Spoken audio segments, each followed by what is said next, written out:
So I've been with my family, right, for like 3.5 weeks now, and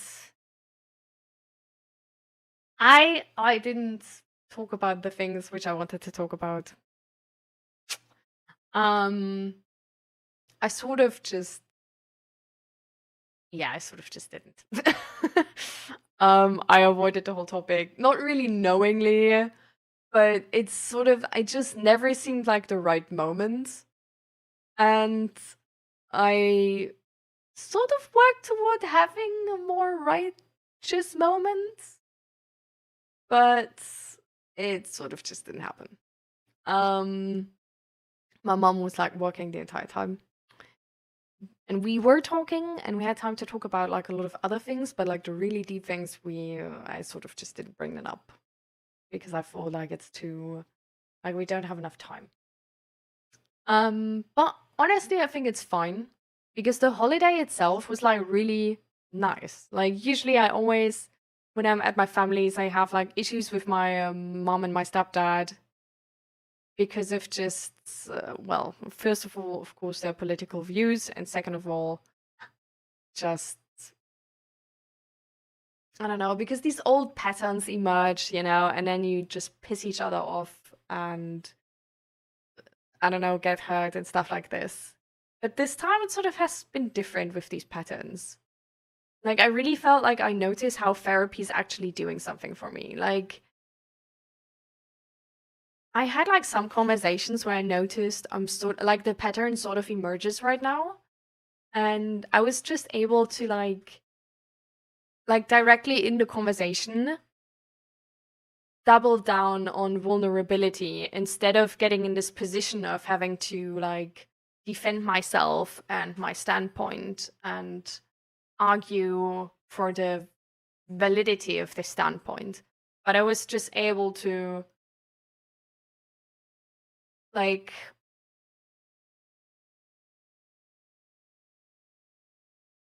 just be like, hey, this is how like I interpret what you say. Like that this is not really helpful to me, sort of. And then my mom actually also took that opportunity then to sort of like clarify how she didn't want to like hurt me with this or to push something onto me with this. Um, which was definitely not what she said at the beginning. Like, let's be clear. That language works different. But it fixed the issue, so I don't give a fuck. But my mom always expresses those things then with this absolute confidence that this wasn't even what she said. And like, no, that's obviously not what she means. Where you're like next to her and being like, how? Anyway. But yeah, but if you sort of just ignore that part, then she explained how she means it and how it was just meant as like a helpful tip way, possibility, whatever. Um, instead of as like berating and this is the only way and whatnot. Yeah, I don't know. Like honestly though, I think my mom is autistic too. Like like if I'm autistic, my mom is definitely autistic. Like you know what I mean? Like the way I like you know see myself like my behaviors and my old behaviors in her, bro. Yeah, we are definitely like big neurodivergent. Absolutely. Um Now honestly, I feel like it would really like I was sort of like this before I knew I'm neurodivergent, I think. I definitely had that attitude, but on the same like at the same time, of course I got that attitude from her as well. Like I learned it from her, right? So um but yeah, it was I don't know, I thought it's gonna be like really exhausting and like really like that I just like lose all my social energy on this and that like after a week or something I want to go back. Um, but yeah, with this, like, I don't know, just apparently therapy did something. And that's why I was able to like sort of communicate really well with them and just notice how I feel in that moment or how my body feels in that moment, and then take the like proper on yeah, not answers, but like react properly to this, and like care for myself as well. And honestly, I never missed gaming. Like I missed you guys, but I never missed gaming. Like I was never thinking like, oh, like I'm gonna alone game now. Like no. Um, but what I did have more time for and did spend more time on was, for example, like reading and going outside and going for a walk and reading again. I finished my first book. I started the second book. I'm nearly done with the second book. And they're so interesting. Like I was reading the like To Fight Against This Age, which is on fascism and humanism, right? And I finally finished that one, and it's so amazing. I love it. And then I started The Drama of the Gifted Child, which is like a psychology book about the parent-child dynamic. And it's also so interesting. And it's like none of that is like easy reading or something, but I loved it. And then I started to get into like more creative things as well, like for example, like crocheting and stuff. And I really feel like I'm gonna start crocheting as a new hobby. So I'm like, yeah, it changed me, guys. It changed me.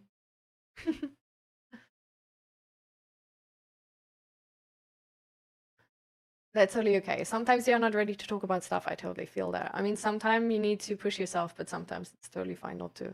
Yeah, I feel like I always worry that I like avoid things. So I'm usually not the person who does that because I'm so like sensitive to noticing when I do.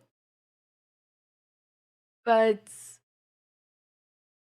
I'm sort of just sad that there wasn't like more time for me and my mom, sort of in like a one-on-one talk.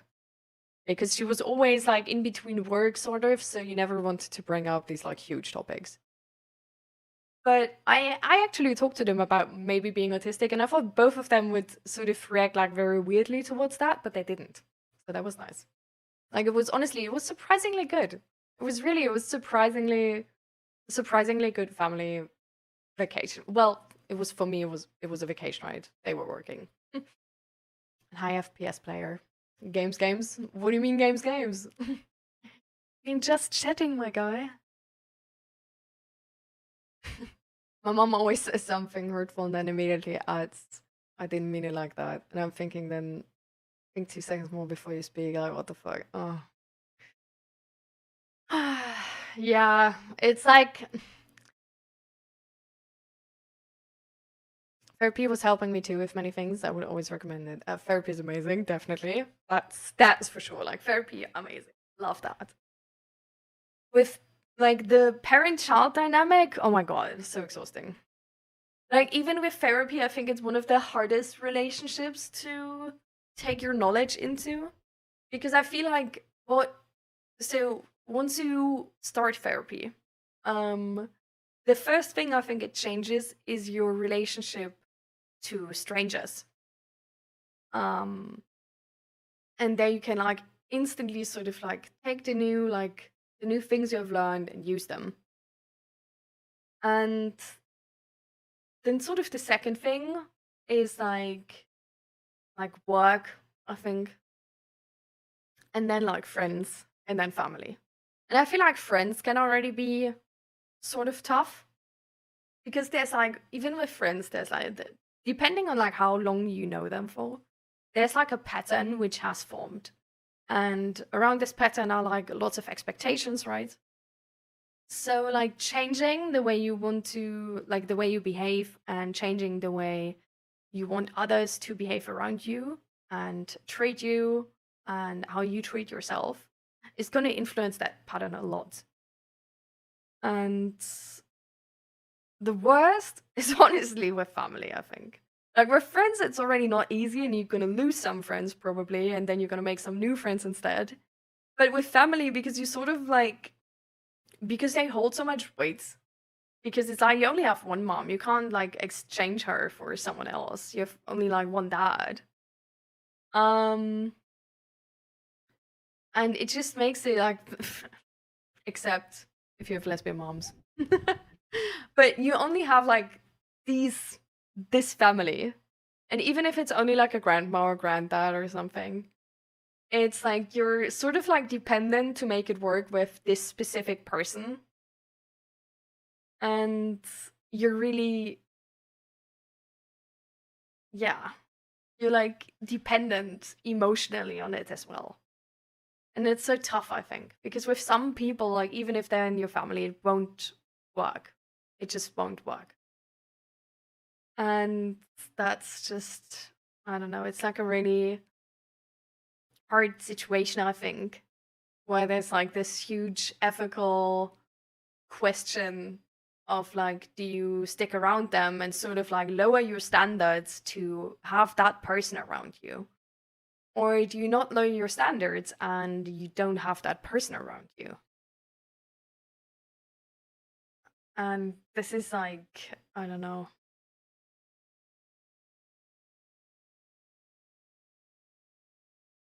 Exactly. Like with other people, you would just be like, well, okay, then not anyways, like goodbye. Let's find a new person. But with your family, it's just, yeah.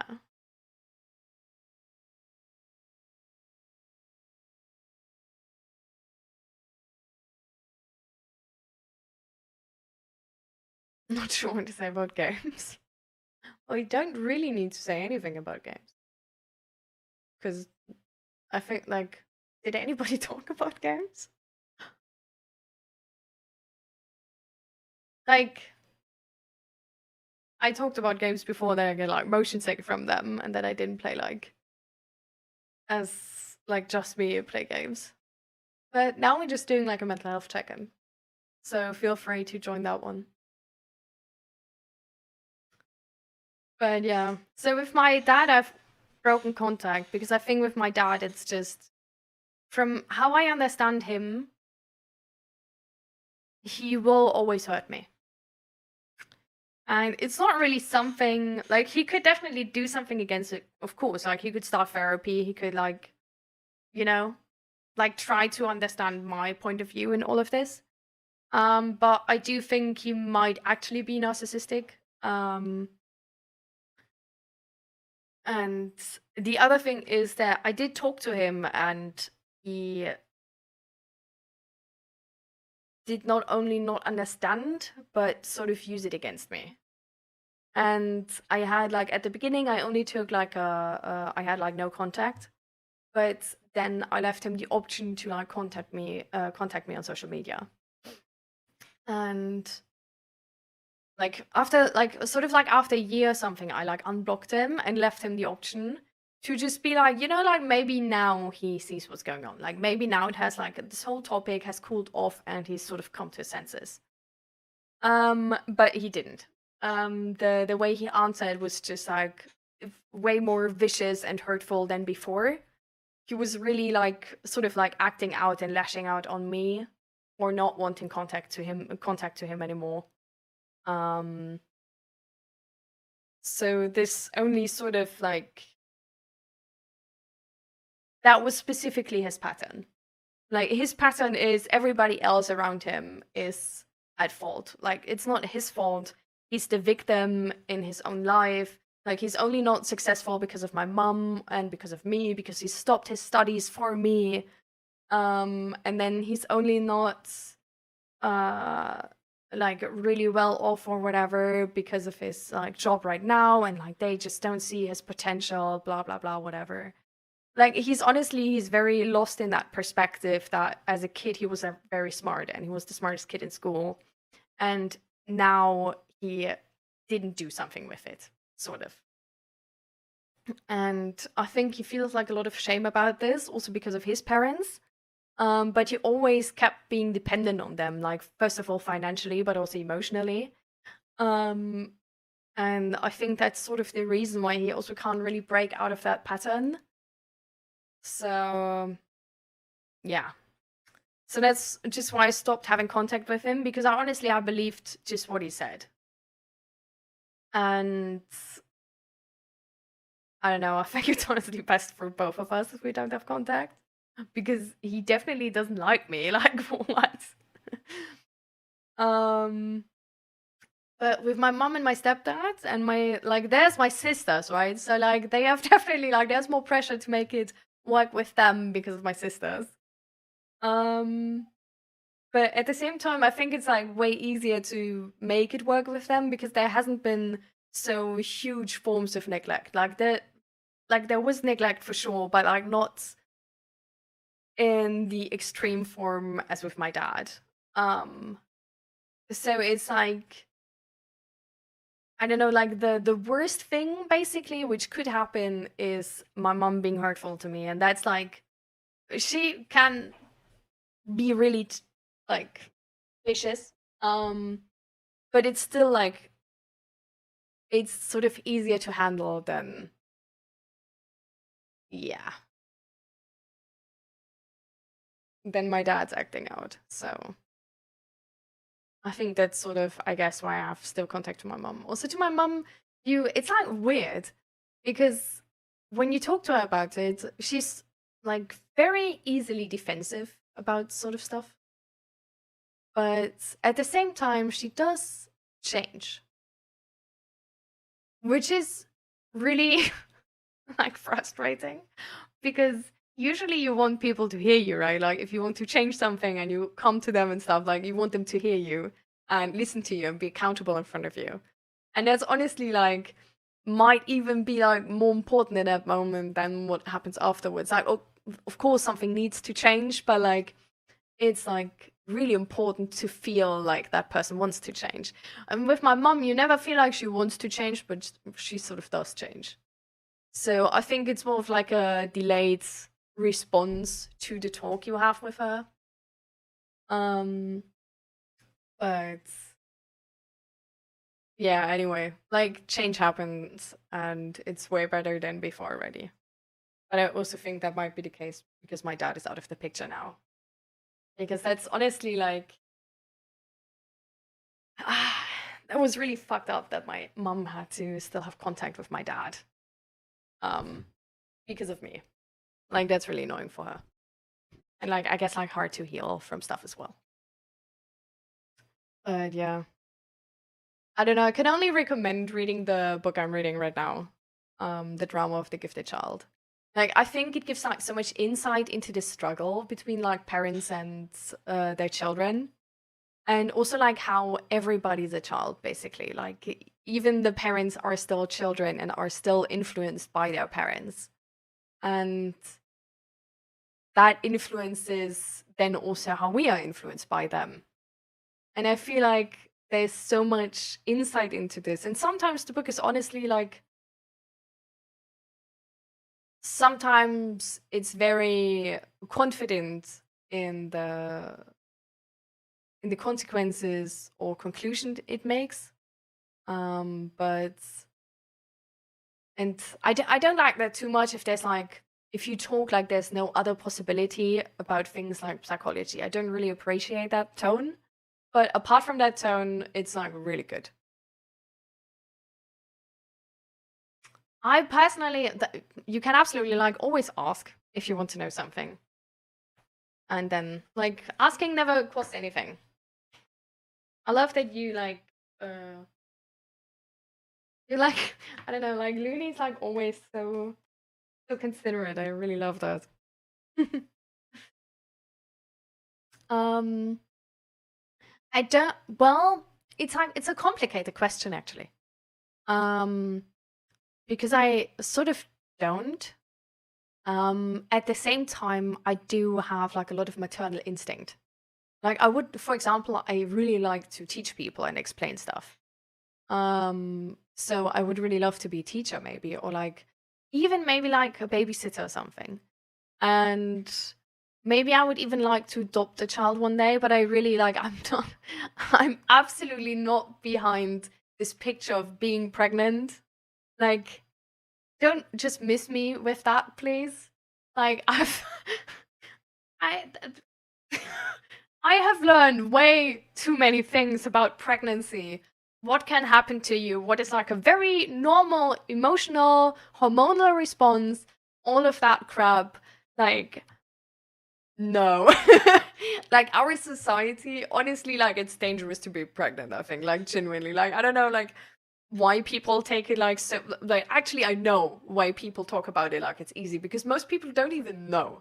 Most people don't even know that, for example, miscarriages are way more like often happening than we talk about them, because you don't know, right? Like, a lot of the miscarriage actually happened so early on that you were never able to see. So it's like, you don't know for most people. And it's like, honestly scary also, the healthcare around miscarriage. So like, friends of us actually told us that they had multiple miscarriages, and she was given like because so the baby died. The baby was still, yeah, well, still inside her. So they had to get an abortion, and she was given this like it's like a pill which is basically meant to like release the placenta, like part the placenta from your uterus. And you bleed because of that, of course, right? Like, it's making basically like a huge wound in your body. But it's like, that's just what happens. Anyways. Well, she nearly died because of that. And not only like the second time they had, like, because they tried again, they had again, sadly, a miscarriage. They needed to get an abortion again. And she was given that pill again. Like she, luckily she didn't take it, because she was like, "Are you crazy? Like, I nearly died because of that." But like, the doctor was just like reading through her whole thing and didn't be like, "Yeah." And she nearly died because of it, and whatever. Let's just give her the thing again. Anyways, maybe it's different. So that's absolutely insane. Because like, what the fuck, bro? Like, how can you be so neglectful of your patient in that moment? I don't understand. Then the other thing is, there's like all these influencers right now, right? Who like actually show what being pregnant is like, or can be like. And there's people losing their hair to like here. Like, completely fall out after pregnancy. And that's like normal. Like, what? No, I don't. No, thank you. And then there's people who get like, who literally like, after being pregnant and not wanting kids anymore, they let doctors take out their uterus, because it's apparently, it stays like, for some people at least, it stays bigger after pregnancy, and that gives you like medical complaints. But like, nobody talks about it. So it's like, I don't know, like, pregnancy doesn't seem fun. Let's put it in one picture. Pregnancy doesn't seem fun. So I don't really like, I also don't see a need to have like my own DNA in a child. Like, I can basically like, I love like so many people. I absolutely could love a stranger like my child. No questions asked whatsoever, I can. It's like, yeah. So I don't, yeah, I don't know. Like, we already, like, we have so many children who don't have parents, who live in orphanages and stuff like this. So I feel like, why should I, like, I know that for whatever reason, it's like harder to actually adopt a child than just getting one. And that's honestly why a lot of people try to get children themselves instead of adopting one, because they couldn't adopt some, which is in itself like ethically really interesting. But yeah, I think I would just like rather adopt a child and give a child which has been neglected like a second chance, instead of just like getting my own child, because like, yeah, we already have enough children. Doesn't matter. It doesn't need to have my DNA. Like, I don't know. Like, my DNA is not great. Like, I have chronic headache right now. Like, I don't know. So yeah. I mean, to be fair, would be I would have like chances of getting like an autistic child, which probably would make it easier to actually like handle that child because I'm autistic, right? So that child thinks like me, like not like properly, but like sort of like it's neurodivergent. But like on the other hand, like most kids are neurodivergent, or like could be neurodivergent because kids are always sort of a little bit crazy. So I think I'm gonna be fine with any kid.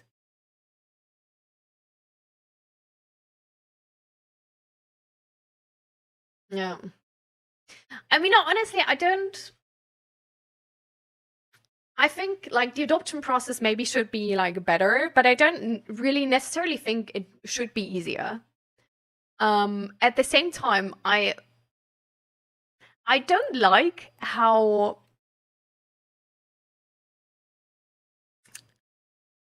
I talked about wanting a dog, right?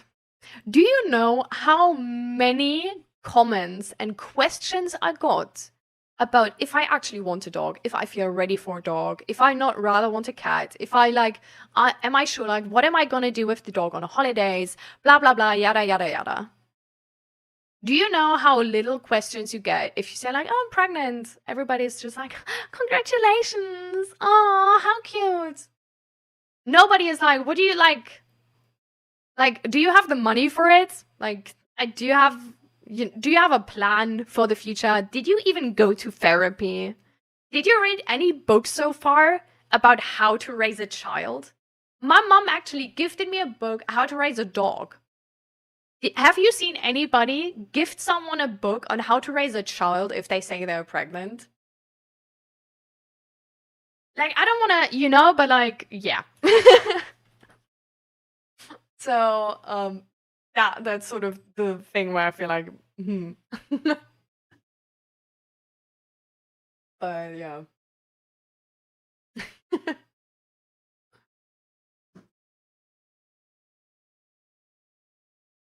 I feel like that because of social media, there's more education and enlightenment about the complicated sides of pregnancy, but definitely not enough. My best friend gave birth like 10 months ago, and I heard stuff I've never known. That's crazy, yeah. Did you hear the thing about like I only recently heard this? Apparently, the placenta, like I don't know if this is true, but I heard it from like doctor influencers, so like possibly. Um, but like apparently the placenta is actually most influenced by the health of the man, like of the sperm. And the health of the sperm is most influenced by the health of the man, right? So all these dads like still drinking, still smoking, being unhealthy AF. Ooh, no. Like apparently it sort of like determines how much side effects you're gonna get from pregnancy as well. And yeah, so I don't know if that is true. That's still like even if it's true, it's gonna be like an individual thing for sure. But like that's cuckoo beans to me. Like that's honestly crazy. No, like thank you for the follow. I'm glad you enjoyed here.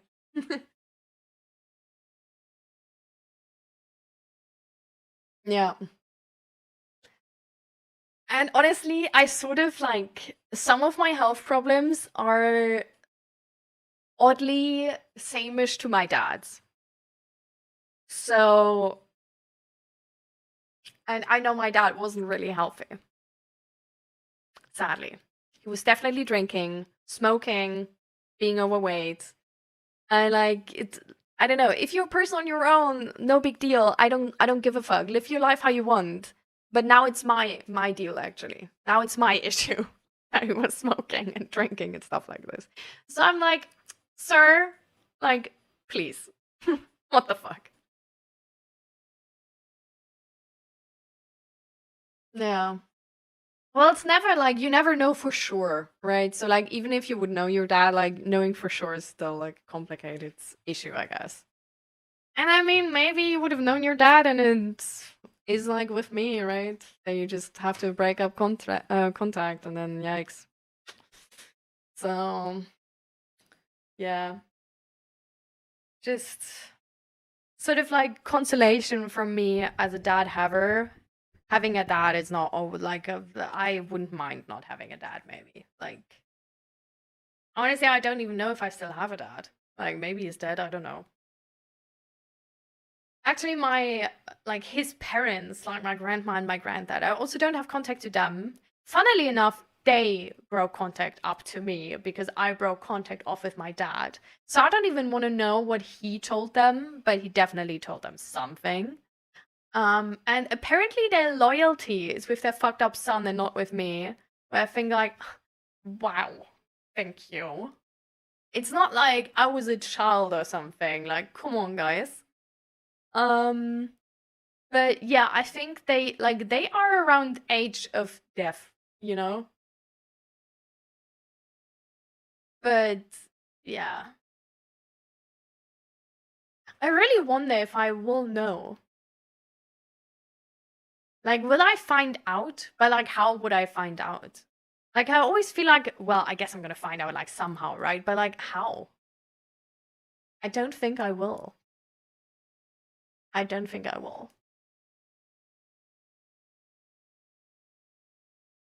Exactly.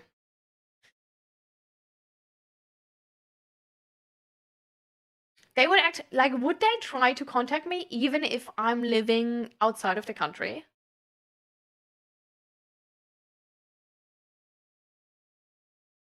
Like, is that a thing?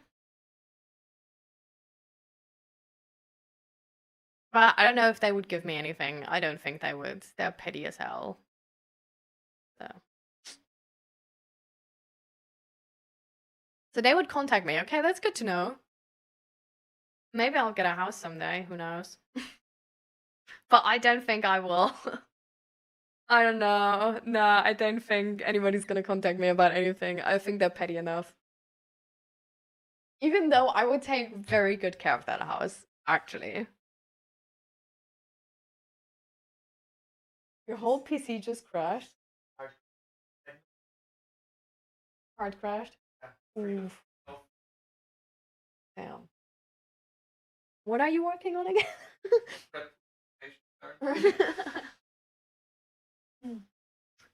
But yeah. Honestly, it's like, to me, it's really, it was like a hard gained knowledge to get to the conclusion, or like to really get to the conclusion. And I still sometimes struggle with that conclusion, actually. That like, my dad and having a dad are different things. Having a dad is the idea of having a good dad, having a good parent, having that dad from movies. Having my dad is not that. And it honestly, it's like, I was angry because of that a lot of times. Because I felt like that's so unfair. Like, why does my dad not love me? Why does my dad not treat me like the dad in movies? Like, how is it fair that I get a parent which neglects me like this? And because everybody treats it like it's not like a good person trait, but it's just like a natural thing. Like, everybody treats it like biologically, your dad will treat you like this nice dad from movies. And if he doesn't, then it's sort of like he doesn't love you, or like then sort of it's something wrong with you as a child. Or at least that's like how your logic as a child works, like, right? Because you try to look for the conclusion and you're like stupid. So you think like, oh, it must be because of me, right? Like, that kid is like a good kid and he has a good dad. So if I'm a good kid, I will have a good dad. And then it sort of just doesn't work that way. And it's like, it's really sucky, but it's like really important to see that your dad is your dad and he's never going to be that person from the movies. He's maybe going to be his version of a good dad, but he might also be his entire life a shitty dad. And if you break contact off with him, you don't break contact with the idea of having a good dad, but you realize that the idea of having a good dad is different to having your dad. And I don't know, that's just really it's a tough thing, I think. And yeah, I still grieve at not having a good dad. I would have really liked to have a good dad.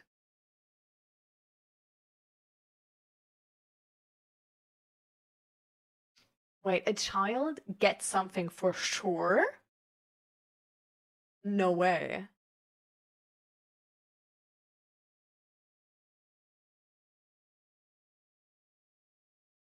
Yeah, also for grandparents though. Nah, right?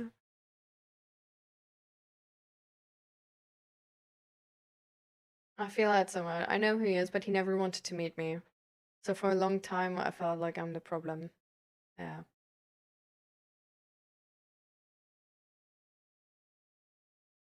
It's like, I feel like we should teach way more about how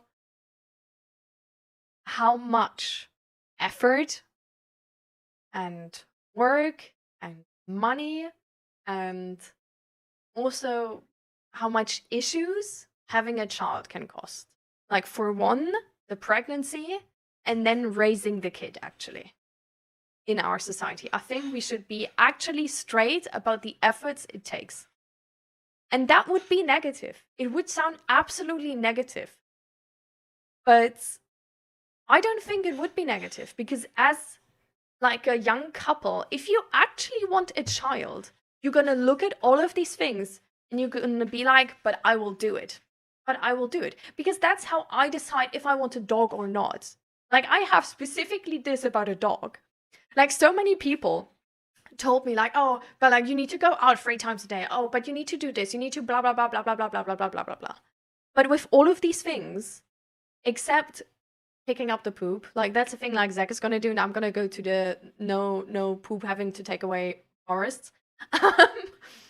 But I'm gonna get used to that too. But like apart from this, like everything on there, I'm like, yeah, and I will do it. I don't mind actually. Going outside every day, yes. It's good for me, I will do it.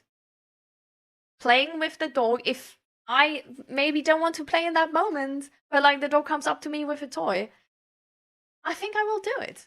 Like maybe not always because like I'm still the man of the house. But like I will appreciate my dog stopping me from being at the PC for like 6 hours straight. Like I'm going to appreciate my dog making going outside fun because he's excited and I'm going to look at him being excited and I'm going to be excited myself. I'm going to appreciate my dog pulling me into the present instead of thinking about what I have to do and what I should be doing and all of these things. Like all of the things you need to do for a dog, like giving that guidance, being there, understanding that animal, trying to like work together with it. I think it's gonna offer me so much wisdom. And I think I'm gonna love a dog. Like there's like all these negative things people say to me, and I still know that I want a dog for sure. I don't take it easy. I know how much work it is. But with a child, we expect that if we say the truth to people, people wouldn't get children anymore. We're scared that people wouldn't get children if they knew what a child actually means. And that we then decide and come to the conclusion, okay, then we not tell people the actual truth about the effort of children is so fucked up. Because what you mean in that moment is that you don't tell somebody how much effort a child, a human is going to be, then they, to get them to go up, like do that procedure, get that child, to then be disappointed and later, when they can't go back, find out that it might have been too much work, that they, if they would have known that, they didn't, like they wouldn't have done it. Then they know when they got the child. That's our approach to this. Do we not see how fucked up and unfair that is for the child? Like, I would have loved my dad to know what it means to have a child. And if that would have meant that I don't exist, I don't, yeah, okay, what now? What then? Like, yes. But I also don't believe that this, like, I didn't, like, either I existed before as a soul, and then I would have just been the child of a family which actually wanted me. Or I didn't exist before as a soul, and then I don't really need to bother anyway with that thought, because I wouldn't have existed. Like, who fucking cares, you know? like this whole perception of like, oh, but your struggles make you stronger and stuff like this is so fucked up, bro. Like we're really like we just dig our own graves like per usual. And I genuinely I don't know why we do it because it's like just so unnecessary. But yeah.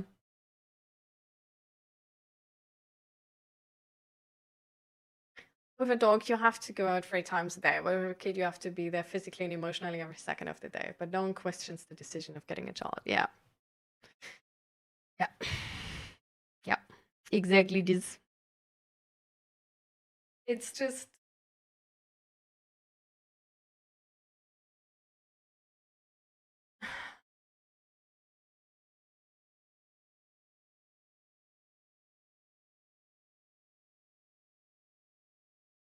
it's just yeah, like the right people would still get children and the wrong people would not and would actually be happy themselves. And we don't even know if they would never get children. Like maybe they would just get children like 2 years later, right? Like with today's medicine and everything, we can get children like way later on still. So, and like honestly, like we already have too many humans on this planet, right? Like why are we so obsessed with children anyways? Like I don't know, I don't really understand why we go through that trouble, like why we believe that this honesty and that matter makes any sense. And it's honestly sort of just sad because you can't even be mad at your parents for not knowing. You can't even be mad at your parents. Like you, of course, you can be mad and you should be mad, and it's a very important stage of grief, right? But like now that I've read this book, like I'm just like I can't even be mad at them for neglecting me because nobody fucking told them that it's like that important, that this would influence me that much. And like honestly, there's also it's not like a direct consequence, right? Like there's so many people who go through trauma and traumatic experiences and don't get PTSD, who are fine afterwards. And the funny thing is that actually what we learn is that it doesn't really matter what you live through, but it matters how you deal with it. Like if you can deal with it, if you have like a social circle, if you have like if you can speak about your feelings, if you suppress them or repress them, or if you like think about them and journal and like really like live them, you know?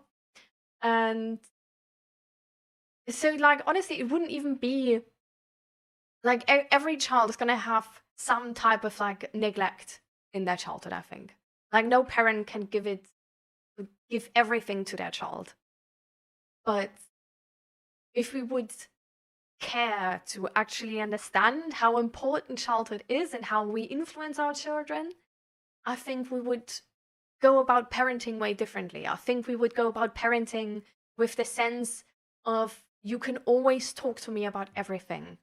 And you have some therapist appointments along your life, your entire life. And if you ever decide that you want more, then like it's maybe it's just like 2 every year or something, you know?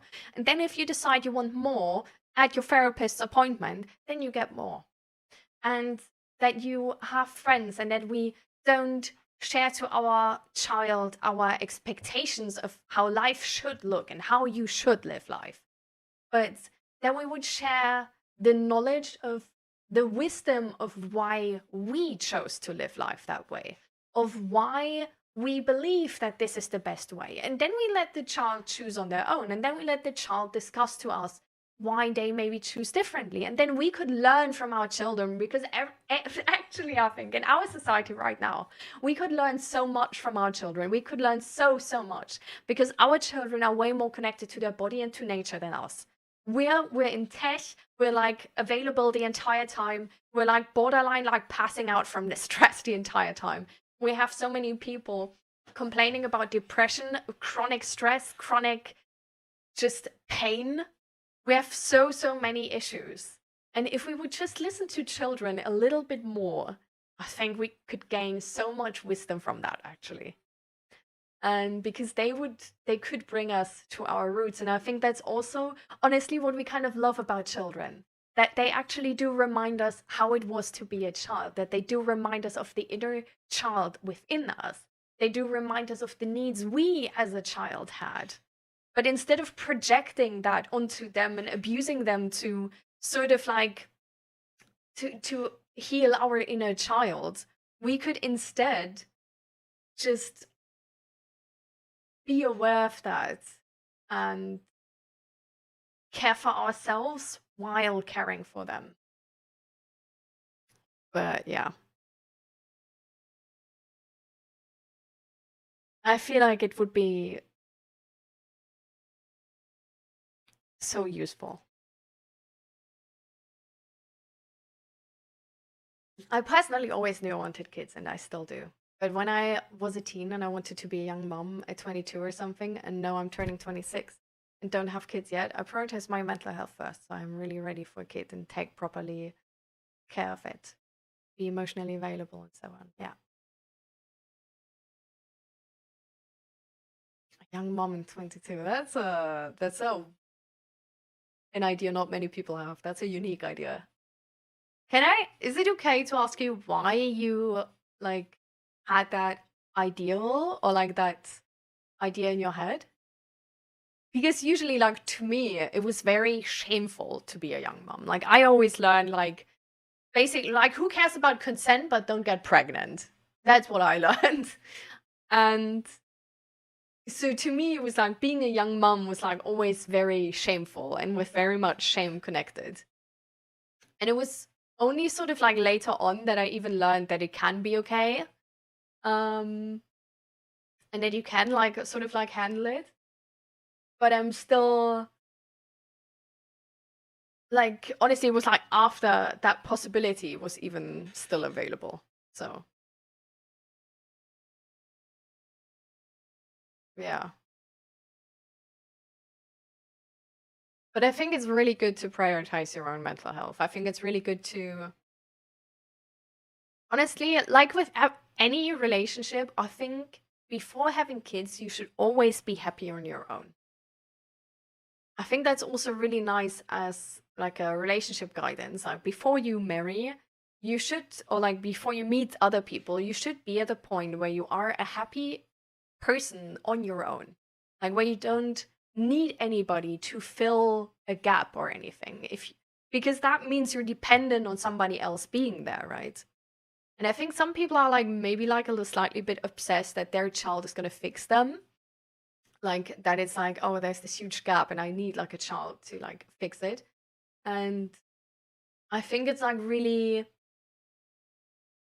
interesting to, as such a person, get to the point where you actually feel happy on your own and then get a child, because then you really know who you are and you know your needs and you can fill them without like you can be a parent without you needing a very specific child. Like your child doesn't need to be anything. Your child has no expectations on their performance or the help they can offer. And I feel like only then maybe, or like maybe only then you're actually able to give your child like this just endless love without any expectations. And I feel like we have that issue with like a lot of relationships as well today, because there's like, I more often hear this from men, but this is not like it's not based on gender, but I think it's more that men more often come in this situation on being of that standpoint, that they don't feel happy alone and that they need a woman to like fix their life, type of like to not feel lonely, for example, to feel cared for, to feel emotionally stable, to feel like they can regulate their emotion, to feel safe. I feel like a lot of men actually are dependent on women in that way. And in that book I'm reading, the theory is that it evolves around the mum, actually, that the mum is living in a sexist world and has this tiny boy at her disposal, kind of. And she can raise that boy in a position of dependency where that boy isn't independent, but remains dependent on her.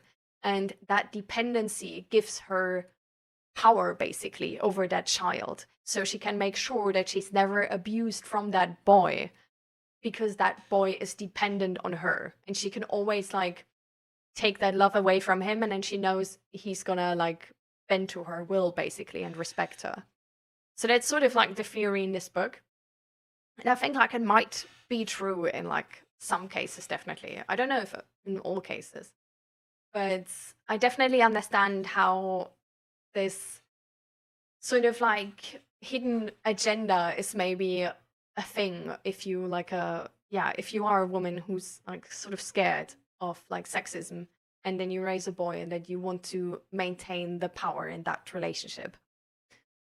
But yeah, that's how they then grow up to basically need a mom after moving out of their home, because their mom always kept them dependent. And that's how you basically a lot of times even have this like very comical story of this guy who's like already moved out but like still coming home for his mom to like wash his clothes or like make food and stuff like this, and like is being like still taken care of by that mom of his, instead of like, even though he already like moved out, is already dating and all of this stuff.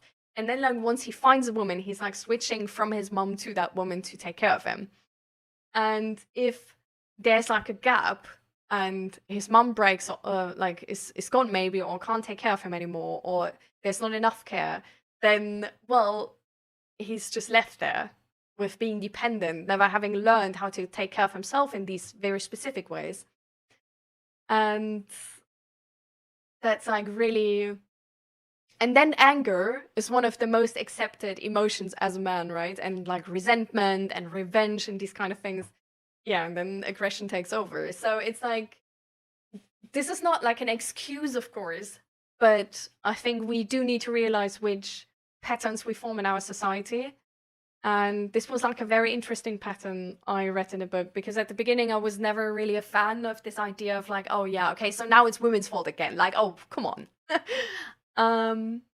And well, I don't think it's like the mom's fault in, well, it's like a complicated issue, right? Because parents do have special responsibility over their children, I think. Because you are in this special position where your child actually is dependent on you at the beginning. And you, as the parent, even though this feels nice having something or someone be dependent on you, need at some point raise your child to be independent. And I feel like it's very easy to want to remain in these like first few years of your child and not want your child to actually get independent and not need you anymore.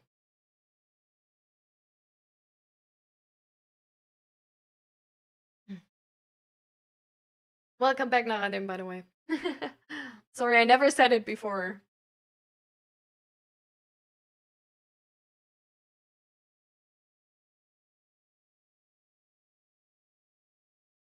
And it has actually been proven that middle-aged men are unhappier than women when they are single. It not only has been proven that middle-aged men are unhappier when they are single, it has been proven that women are happier if they are single, because they have to take care of men in relationships, and that the people who are happier in the relationships, on average, are definitely more men than women. Which also underlines the point that men actually are dependent on women.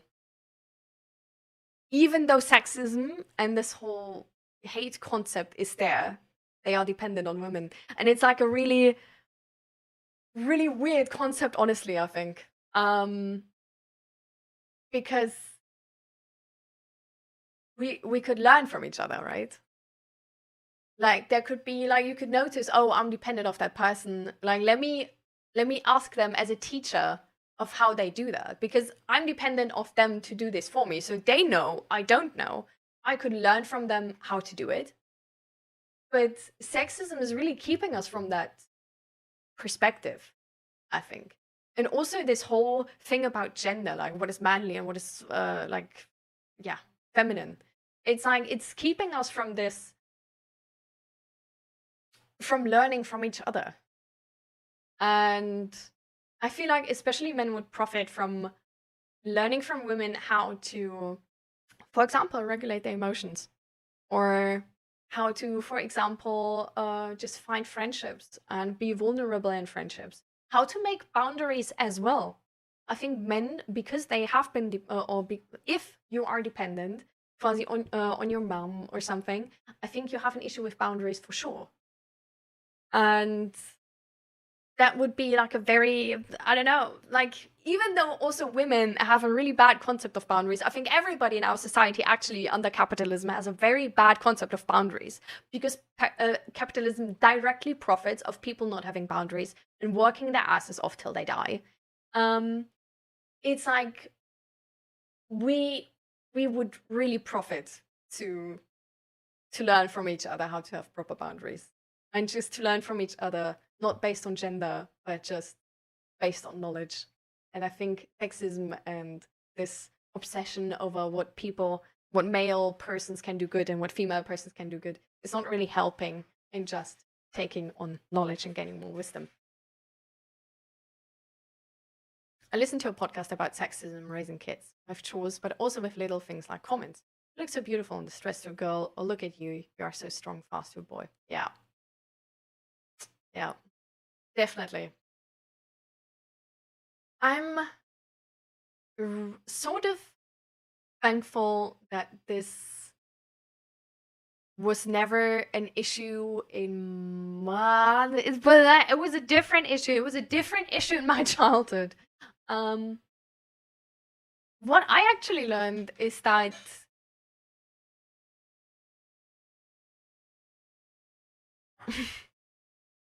I don't want to be mean, but as a child, basically, I learned that men are stupid. Like, men are incompetent and stupid. Like, you can't let them do. Like, I learned from my dad and my mom in the household that my mom is able to do everything and does everything and manage everything, and my dad is overwhelmed and can't do anything. Like, he can't do put things in the dishwasher. He can't like put his clothes away. He can't make food properly. He can't manage anything anyway. Like, he can't go grocery shopping, not even with a list. So that's sort of the image I got, which was like, it's a very different interpretation of sexism, right? Because they definitely had these gender roles, but I interpreted, because of these gender roles, I didn't interpret my dad to be like really strong and like the man of the household and stuff like this. But and my mom had the responsibility in the household because he wasn't able to do anything, right? So like, that's how I sort of just learned, okay, like, incompetent and stupid, can't do anything alone, definitely dependent, not independent. And my mom, who's strong, can do anything, is never overwhelmed, is able to handle anything at any time, all the time. If you ever need help, you always call my mom. Why would you call my dad? That doesn't make any sense. So this is sort of how I interpreted these gender roles, which were also available in my family as a kid. And it's also not a good image. It's like, in this case, it's not a good image for men, but it's like, it's the same gender role. So to me, it's like, honestly, it's really funny how differently you can see this very same gender roles, basically. But yeah.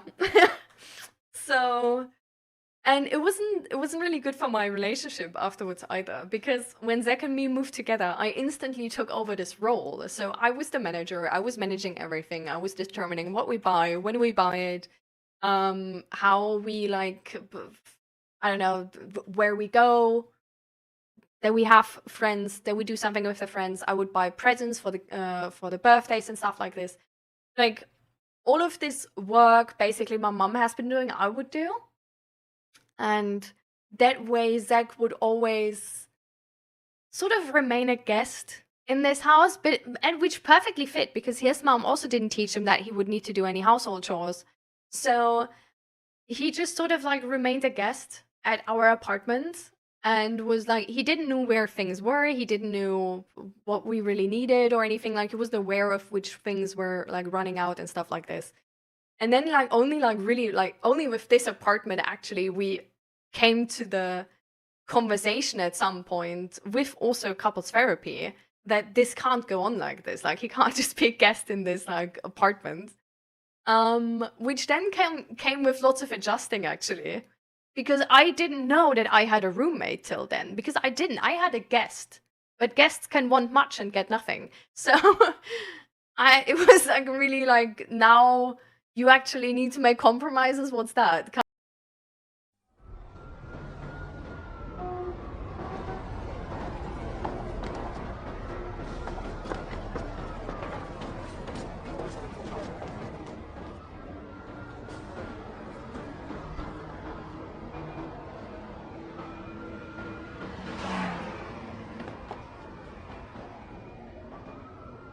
モーニング、スタンレー。今日も朝帰り？いやー、ウェンディ。早いんだな、学校か？今日は違うわ。ミセス・ケイトのところ。ハウスキーパーか。大変だな。ちっとも。ケイトさん優しいし。それに母さん、うまくいけば来月にも退院できるの。スタンレーのおかげよ。よかったな。頑張れよ。頑張る。今度こそ、母さんコカインはやめるって約束してくれたし。そうか。送っていこう、ウェンディ。遠慮しとくわ。居眠り運転で事故を起こされたら大変だから。おい、それはないだろ。ありがとう、スタンレー。今日夕食に招待してあげる。8時にうちに来て。ああ、楽しみにしてるよ。約束よ。それが笑顔の彼女を見た最後になった。やっと母親と二人で暮らせると喜んでいたのに、もう彼女が微笑むことはない。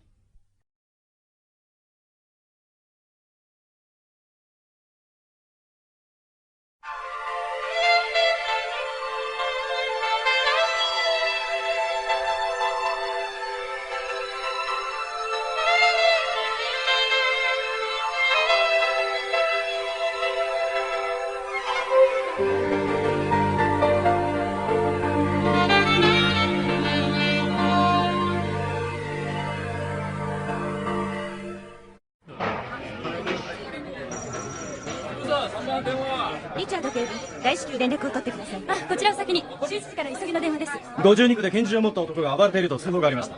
ハロー、キャシー。今朝の調子はどうだい？なんでその書類に触らないで。見ただけだぜ。この書類の山もスタンレーが触ると整理できなくなるからな。なんだと？仕事増やすなよ。昨夜の運河に死体が浮かんだおかげで寝てない奴がいるからな。35区じゃ一人暮らしの老人が押し込みにあってるしなあ。まさか例の押し込みと一緒か？いや、こっちのじいさんは殺されてない。お前の管轄じゃないさ。スタンレー、スタンレーホーク、スタンレーホーク。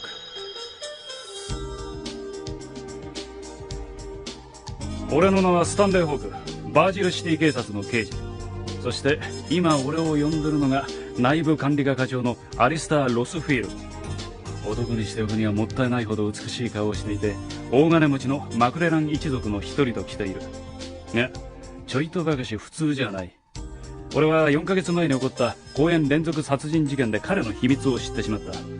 どうも詳しいことはよくわからないが、この警察署の専属精神科医ジン・ミサオの受け売りで言うと、ロスフィールドは憑依されちまうとかで、要するに自分以外の感情や思念を感じ取ることができるオカルト体質らしいんだ。ついでに日本人のジンは俺がロスフィールドと深く関わる、つまり肉体的にもだが、そういうことになったきっかけを作った張本人で、俺にとっては最も苦手なタイプの男だ。スタンレー、私の声が聞こえなかったのか、それとも聞こえないふりをして私の関心を引きたいのか。君のやり方は幼児期の体験の上に成り立っている。忙しい母親に振り向いてもらいたい子供が何ですか刑事、こんなところまでわざわざ俺を探しに来られるなんて。今すぐに私のオフィスへ来たまえ。はいはい。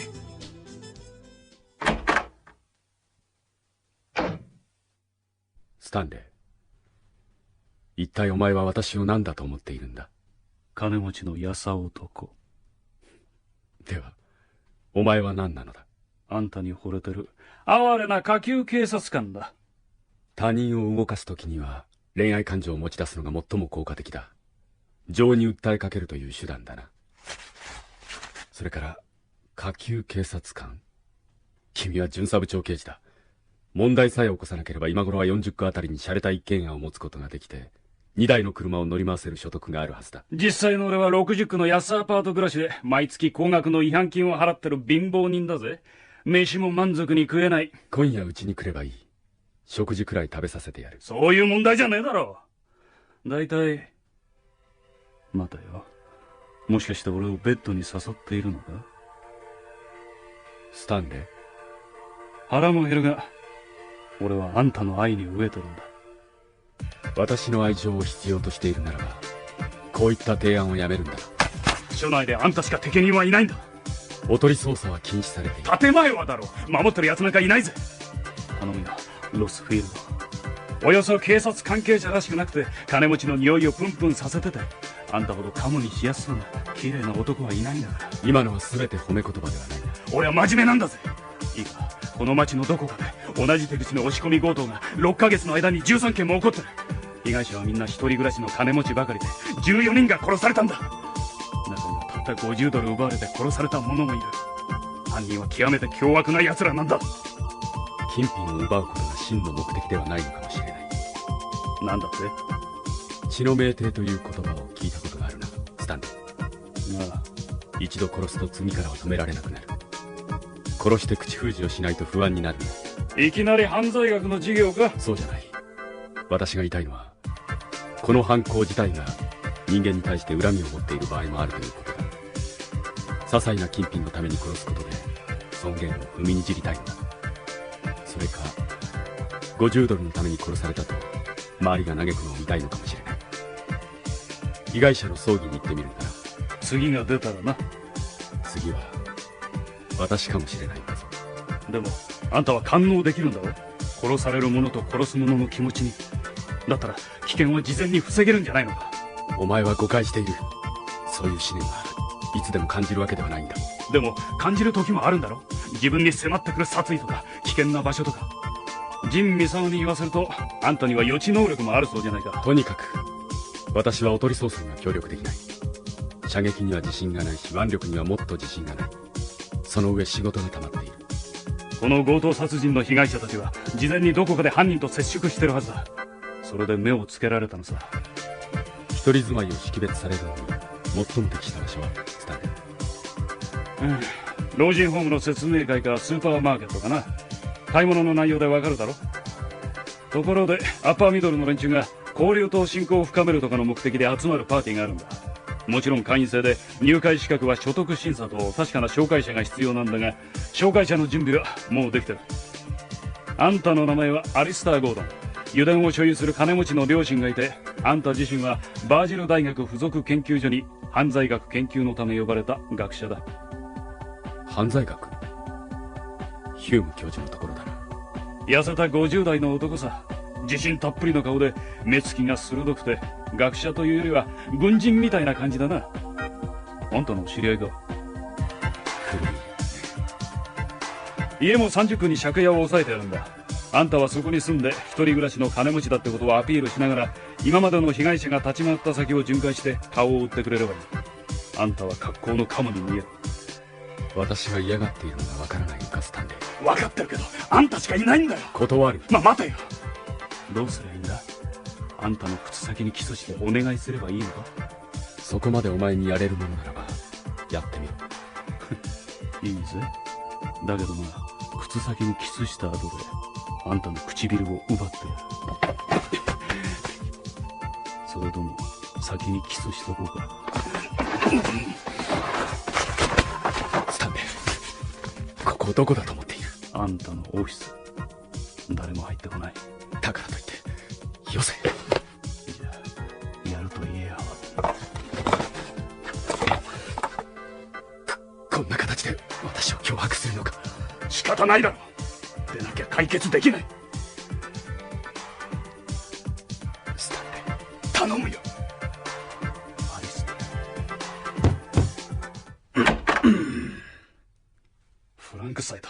警視、スタンレー・ホークによるこのセクシャルハラスメントは訴えることができますが、手続きを必要とされますか？本気にするなよ、フランク。ほんの冗談だよ。じゃあロスフィールド警視。今夜夕食には呼ばれますよ。その時にまた。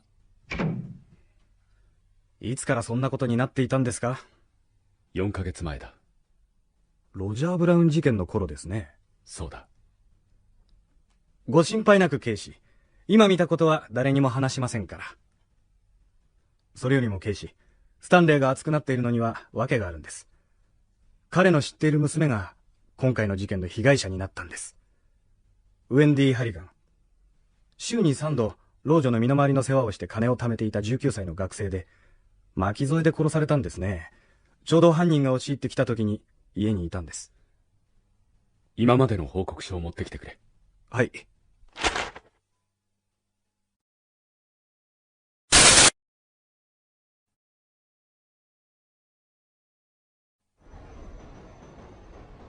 俺たちの住むバージルシティは比較的温暖な気候に恵まれ、いくつもの川と運河が交差する水の都だ。川も運河も重要な輸送手段であり、富を運んでいた時代は過ぎ去り、現在はもっぱら産業廃棄物の不法投棄の場所として、あるいは水上生活者の寝床として据えた匂いを漂わせている。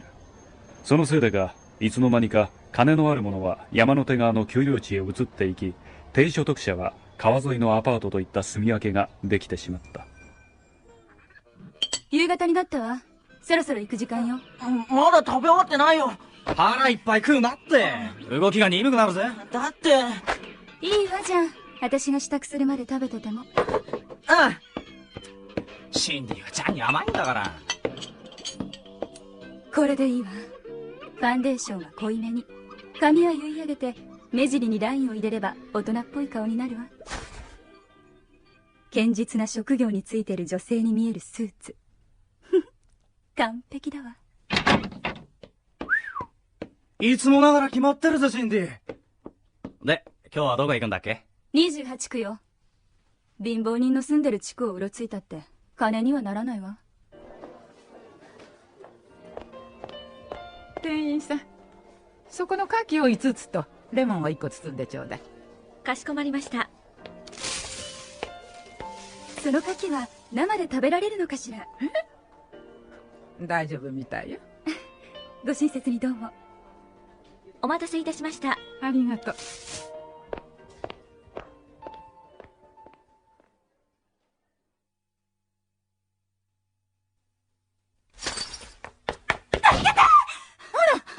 ホテルで。お願い助けて。変な男が後をつけてくるの。もう大変。いらっしゃい。警察に電話してあげるわ。でもうちの中に入ってこないかしら。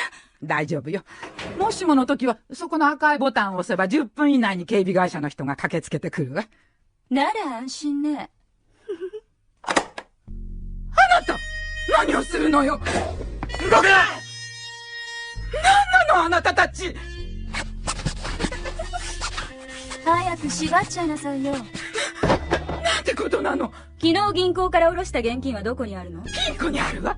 全部あげるから助けてちょうだい。なら金庫に案内して。警察には言わないわ。だからお金を持ったら早く出て行って。みんなそう言うわ。本当よ。約束するから。第一あなたたちは私の財産を根こそぎ奪うわけじゃないもの。たまたま支払いのために用意しておいた現金と宝石を取っただけ。ことを荒立てたくないわ。だけね。そうね。大したものはもらっちゃいないわね。そうよ。お互いのために一番良い方法を取りましょう。わかったわよ、おばさん。あんたの言う通りね。でもあんたを頭から信用するわけにはいかないわよ。私たちが逃げるまでの間、バスルームにでも入っててもらうわ。そこなら電話もできないでしょ？ええ。30分はバスルームにいるから、だからその間に遠くへ行けばいいわ。バスルームはここね。さっさと入ってバスタブの中に立ってなさいよ。言う通りにするから。何よニコール、遅かったじゃない。台所で包丁が見つからなくてさ。でもいいのがあったぜ。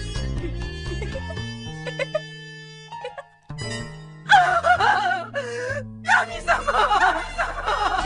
なんで泳出すんだ？死体をお湯につけとくとこれで死んだ時間がごまかせるのよ。小説にそう書いてあったわ。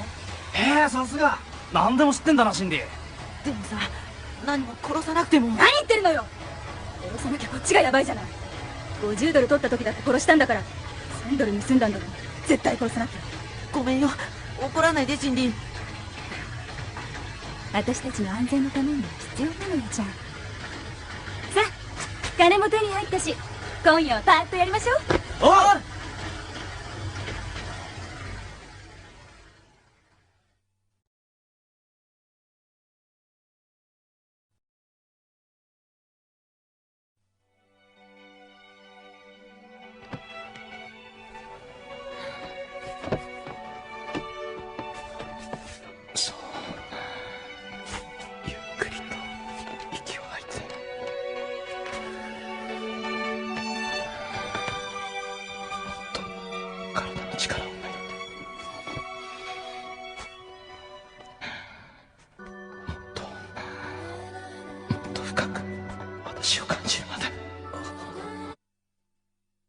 ワインは白の辛口を。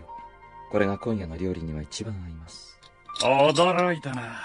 あんたはコックになってもやっていけるよ、ジン。それは嬉しいですね。アリスティアは食べ物の好き嫌いがない代わりに、何を作っても感動してくれないので、寂しかったのですよ。ジン、私だっていつも美味しいと思っているよ。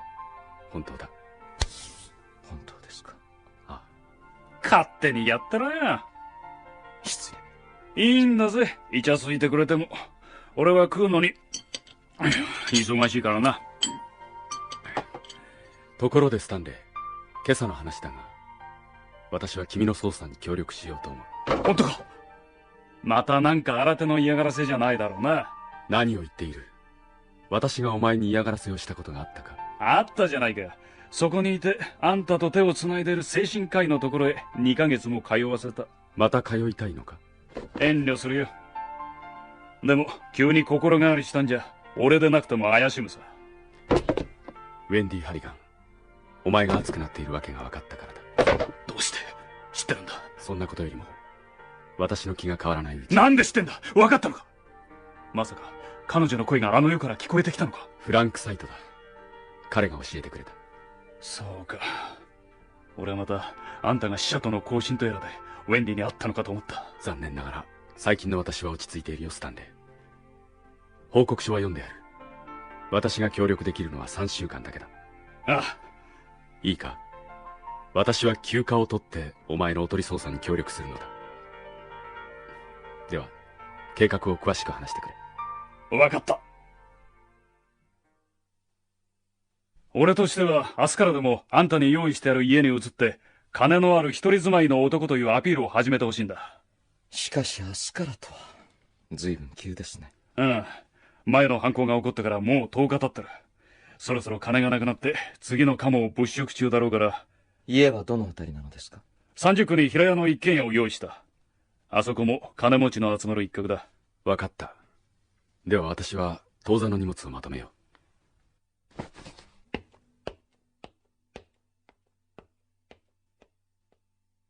どうです、軽く一杯。俺に飲酒運転させる気か？泊まっていけばいいでしょ。私は帰らなければならないので。帰る？休養ができました。さっきの電話か？ええ。それで、アリスティアに私が帰ったことを知らせる役割を、あなたにお願いしたいのですがね、スタンレー。俺が？あんたが帰ったってロスフィールドに言うのか？実は、いよいよ父が危ないらしく、日本から弁護士が来ているのです。でもスタンレー、私の父が既得だと知れば、アリスティアは動揺するでしょう。ですから、私は別の理由で帰ったと伝えてください。なんで俺がそんなことまでしなきゃなんないんだ？あなたしか頼める人がいないからですよ。それとも、私がアリスティアを連れて行ってもよいのですか？おとり捜査に協力するって言い出したのに反対しなかったのは、こんなことになると予想したからか？お互いの利害が一致したと考えればいいのです。利害ね。で、親が死にそうでわざわざ弁護士が来るってのは、遺産相続か何かの問題か？ええ、その通り。財産は放棄したつもりでしたが、やはり簡単にはいかなかったようですね。金持ちなのか、あんたの家は？多少は。でも、もらえる金を放棄して、あんたはこの先一生、精神科医で食っていくつもりなのか？ええ。この国の永住権も取得してありますし、二度と日本へは戻らないでしょう。それで、親や兄弟とかと離れて暮らしても、あんたは幸せなのか？何を言っているのです。私の人生をアリスティアに捧げているのですよ。彼を幸せにすることが、私の幸せなのです。それは、日本人の犠牲的忠義心ってやつか？いいえ、単に、私の愛情です。愛情だ？そうです。彼のために生きて、彼のために尽くし、彼が死を迎えた時に、その後を追う。それが、私の人生設計です。医者にかかった方がいいんじゃないのか？なんなら紹介しようか。お気持ちだけで結構。それよりもスタンレー、今夜はアリスティアを譲りますよ、あなたに。何言ってんだ。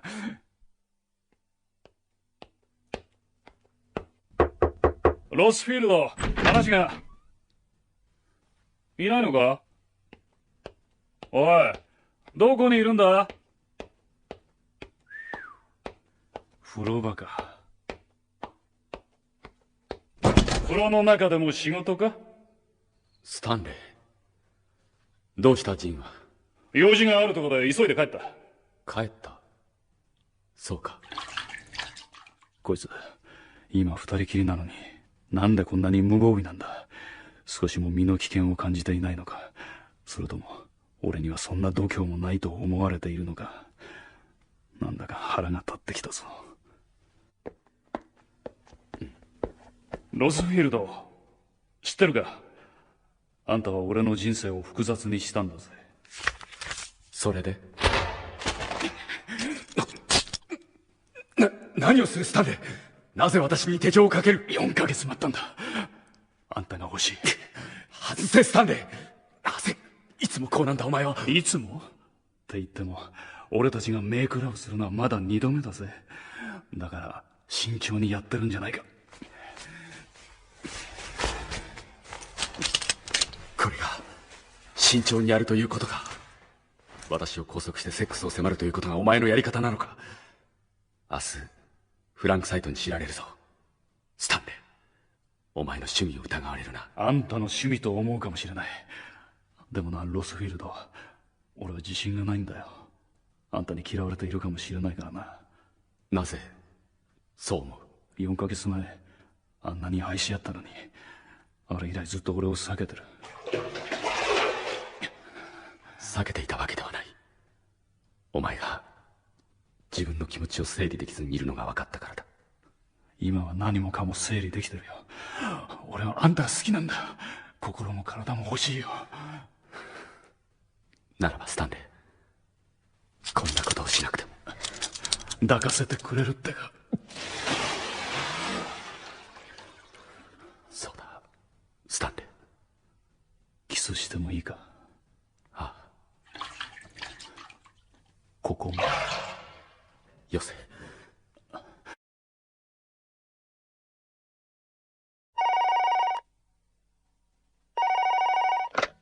俺だ。どうした？今朝28区で被害者が発見された。手口は一緒だ。名前はリエット・アダムス。未亡人で、発見したのは近所の人間だ。ロスフィールド、死後3日は経ってるが、リエットの死体に触れたら、あんたにはわかるか？多分わからないだろうな。それに私が現場に行くのは良くないはずだ。確かに野獣馬の中に犯人が紛れているかもしれないな。被害者がどこで目をつけられたのかを考えるんだ、スタンレー。なぜ今回彼女が選ばれたのか、どこかに理由があるはずだ。分かってるさ、銀行だよ。リエットはカノン&ノリス銀行に口座があって、週に一度そこで金を下ろしていた。先週は$1000下ろしているが、その現金は見つかっていないんだ。あんたも口座を開いて預金者になり、同じ行動をとってくれないか。支店長には話がついてるから。内部管理課の課長である私がおとり捜査を黙認していることになるじゃないか。頼むよ、ダーリン。あんただけが頼りなんだからさ。銀行に行ってくれるな。ああ。助かったよ。で、明日の晩はパーティーだぜ。俺の相棒のバートがリムジンで迎えに行くから支度しててくれ。バート・トゥーリーか。彼もおとり捜査に巻き込まれているのか。友達がいのあるやつさ。また電話する。スタンレー、以前私が言ったことを覚えているか？覚えているよ。リエット・アダムスの葬儀に来るやつに注意しろってんだろ。そうだ。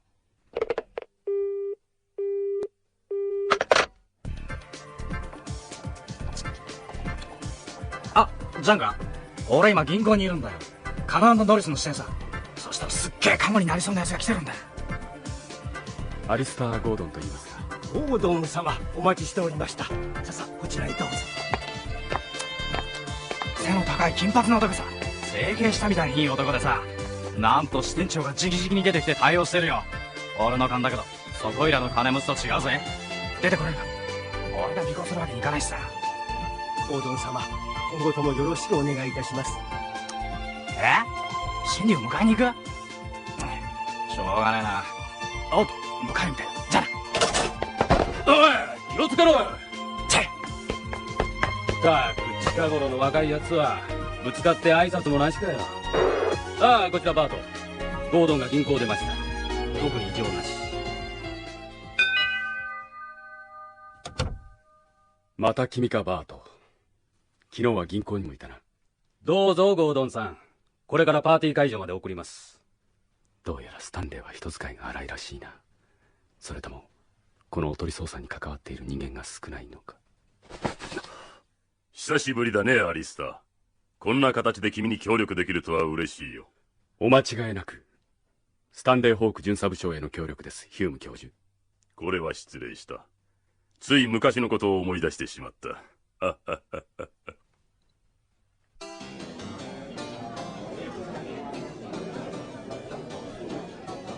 新顔だね。はじめまして。私はルイス・クエンティン、画家です。アリスター・ゴードンです。よろしく。君のような男性に女性は強烈に恋焦がれるんじゃないかな。まさか女性にモテた試しがない。女という生き物は美に嫉妬するからですよ。そして男は自分が得られなかった美を蔑視する。ゴードン、パーティーを楽しんでいるかね？みんなが君に注目しているよ。じゃあすぐ来てくれ。昨日銀行で見た男の話したよな。背の高い金髪の男だよ。そいつが今パーティーに来てるんだ。今日は楽しかったよ、アリスター。いや、ゴードンと呼ばなければならないな。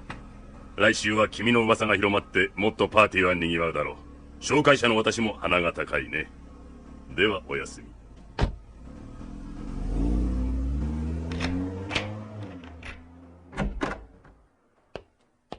いつからいたんだ、スタンレー？今さっき。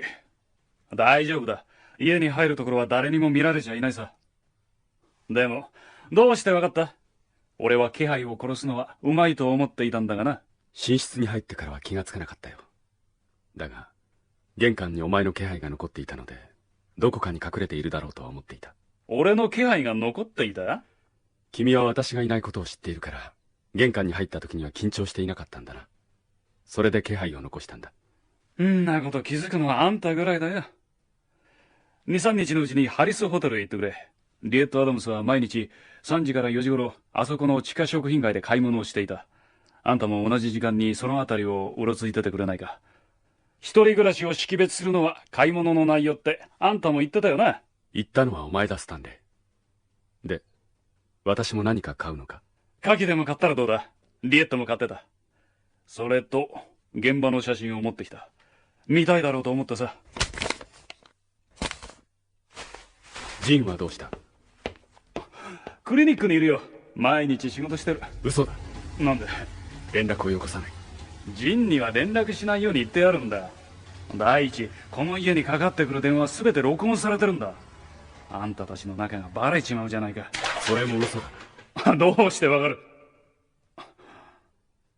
あの夜、食事の後でジンはいなくなりお前が来た。ジンは私と寝たくない理由があったんだ。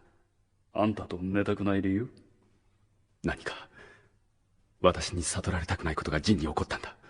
あんたたちの間には秘密がないのか？寝たら何でも分かっちまうのか？まさかそんなことはない。だから不安なんだ。くそ、なんでそんな声出すんだよ。じゃああんたが余計な気を回さないように言っとくが、ジンは親父が既得なんだよ。それで遺産相続とかで日本から弁護士が来てる。金持ちの悩みだな。ジンはあんたに知らせると動揺するからって黙って言ったんだ。本当だぜ。嘘じゃない。分かった。お前は嘘は言えない。嘘をつかなければならないときはその項目だけを省くからな。ジンがいなくて寂しいのか。奴の代わりに俺に何かできるか。別に何も。なあ、ロスフィールド。あんたを巻き込んだのは悪いと思ってるんだ。本当だぜ。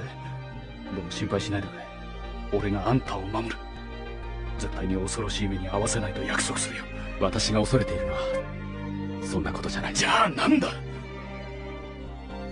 今はお前だ。俺も自分が怖いね。あんたのせいでどうなっちまうのかわからないからな。あんたは俺を凶暴にする。スタンレー。スタンレー。スタンレー。どうした。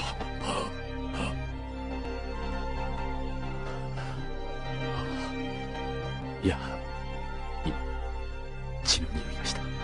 血？そう、血の匂いだ。来る。何かここへ。ロスフィールド。大丈夫だ。俺がいる。俺があんたを守るよ。スタンレー。スタンレー。スタンレー。スタンレー。お前は知らない。私が何者であるのか。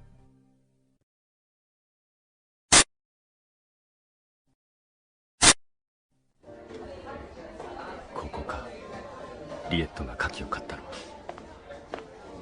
その殻付き牡蠣は生で食べられるのかしら。多分大丈夫だと思いますが。あなたはいくつお買いになりますの？私は5つ。1人なのでそれくらいで十分です。では私も5個買うわ。レモンを添えてね。はい、かしこまりました。お一人で暮らしていらっしゃるんですか？いいか、ロスフィールド。誰にでも愛想よくするんだぜ。ええ、この町に引っ越してきたばかりなんです。川と緑の多いところですね。ではお近くにお住まいですの？いえ、ホテルの近くに住んでいるわけではないのですが、これからは散歩コースに組み込もうかと思っています。毎日コンピューターに向かう仕事でストレスが溜まってきますからね。ここなら。いやあ、ゴードンじゃないか。ルイス・クエンティン。今の女性は君に悪いことをしてしまったかな。いや、気を使っていただかなくて結構。彼女は私にとっては見ず知らずの女性で、牡蠣の食べ方について話し合っていただけだ。車で来てるんだ。よかったら君の家まで送っていくよ。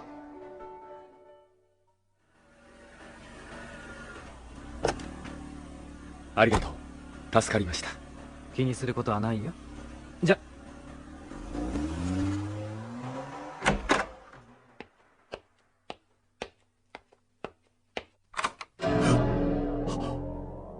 また血の匂いだ。なぜキッチンで。い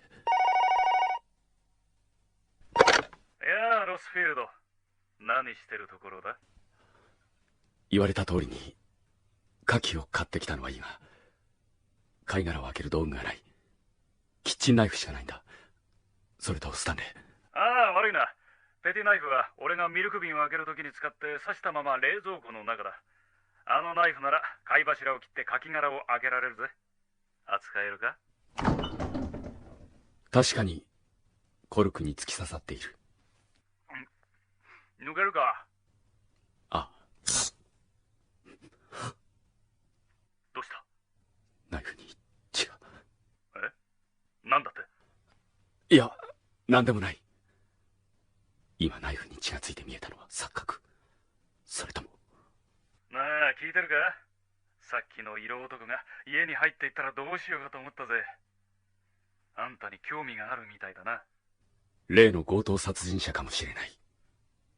社交クラブの会員でもある金持ちが$50狙って殺しか？金は警察をくらますための付属品かもしれない。本来は殺しが目的で。そういえばあんたは金品を奪うことは真の目的ではないかもしれないとか言ってたよな。血の酩酊とか。殺したがりってか？だったら今の男にそんな気配は感じなかったのか？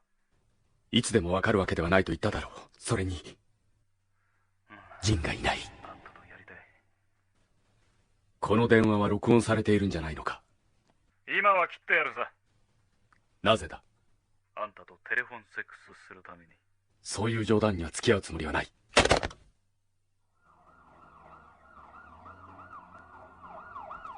まだ街に不慣れみたいよ。今日のシンディは結構大胆だったよな。店員も見てたぜ。だって彼には運命を感じたんですもの。俺もさ、銀行で目をつけて、そしたら今度はパーティー会場でもあって、ホテルにもいるんだからな。神様が俺たちにくれたプレゼントに見えたよ。指にマニキュアしてたわ。時計も靴も最高だったし、着ているコートがビッキーナと来たら申し分ないわよ。邪魔さえ入らなきゃ家を確かめられたのに。ルイス・クエンティンだろ？パーティーでも目立ってるから知ってるぜ。まさか俺に気づくはずはないと思ったけど、急いで隠れちまったさ。キザな男。あいつきっとホモよ。でも金離れはいいみたいね。じゃあいつかルイスを狙ってやろうぜ。ダメ。あいつのマンションはドアマンがいてやりづらいわ。じゃあどこか別のところで有り金だけ奪って殺せばいいじゃないか。現金を持ってなくても時計とか指輪とか金目のものならいっぱい身につけてるぞ、あいつ。何言ってるのよ。自宅が一番なのよ。安全だと信じてる家の中ではした金のために命を落としたってのがいい気味なんじゃない。シンディ過激だな。何の話？金髪男の話。今日ホテルで会ったのに邪魔が入って家を確かめられなかったの。アリスター・ゴードンとかいう男だろ？家なら知ってるよ。なんであんたが知ってるのよ。だって前にニコールがパーティー会場から電話してきて尾行しろって言っただろ？俺が尾行して家を突き止めておいたんだもん。どこよ？30区の一軒家。低い垣根に囲まれた白っぽい家でさ。隣は空き家みたいだったし、周りに家とかもなくてさ、静かなところだよ。じゃあ、あんたっていざって時に頼りになるのね。そうかな。そうだよ。俺だっていつもお前を頼りにしてるもんな。俺たちだけじゃこの仕事は成功できないんだよ。ジャンがいなきゃな。本当にカモになるか、少し様子を見なくちゃ。でもシンディ、そろそろリエットおばさんの金もなくなってきてるぜ。わかったわ。じゃあこないだから目をつけてたあの男。私に保険をしつこく勧めていた男がいたでしょ？あいつにしましょう。週末になれば、あいつのところにはまとまった金があるのよ。マーティンとかいう保険外交員だろ？決まりね。じゃあ週末の運勢を見てあげるわ。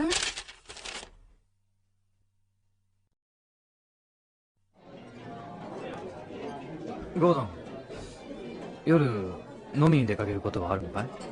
酒は好きだがまだこの街をよく知らないんだ。そのうちに誘ってもいい？ああ、そうだな。忙しくない時ならば。ミスター・ゴードン、スタンレー様よりお電話です。ありがとう。ちょっと失礼する。やられた。何？ユン塾で保険外交員のトム・マーティンが殺された。いいかね、独身で林家と離れた一戸建てに一人で住んでる男だ。ただ今回は風呂場じゃなくて寝室で後ろ手に縛られ体中を刺されて大ダブツさ。偶然にも仕事仲間が訪ねてきて発見したんだ。盗まれたものは？多分小銭くらいだろうな。殺されたマーティンは昼間カバンをひったくられてて現金はその中に入ってたらしいんだ。仲間が訪ねてきたのもそのことで話し合うためだったらしい。ロスフィールド、すぐ来てくれるか？私を必要としているのか？ああ、死体を動かしていない。俺が到着してからは誰にも触らせてないよ。いつもできるとは限らないんだ。現場には俺とフランクサイトだけだ。秘密は守れるし何も起こらなくても構わない。分かった。おとり捜査から、いやこのバカバカしいパーティーから解放されるのならやってみよう。詳しい番長。もうバートがそっちへ迎えに行ってる。相変わらず手回しがいいな、スタンレー。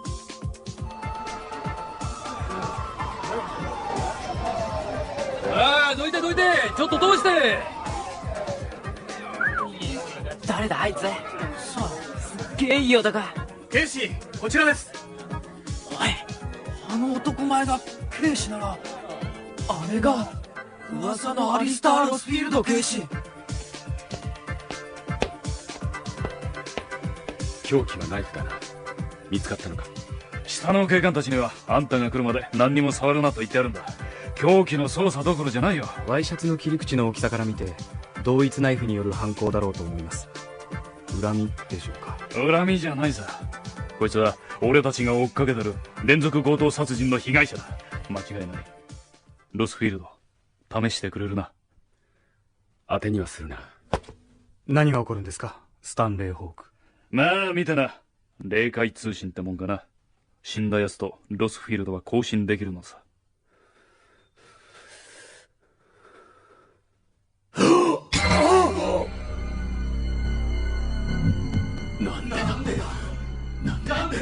なんでこんな。まさか俺を殺すのか。なんて。金はない。今ないんだ。頼む。明日金は用意できる。それまで待ってくれ。そしたら3000ドル俺の貯金だってある。待ってくれ。待って。これなんかの冗談だろ。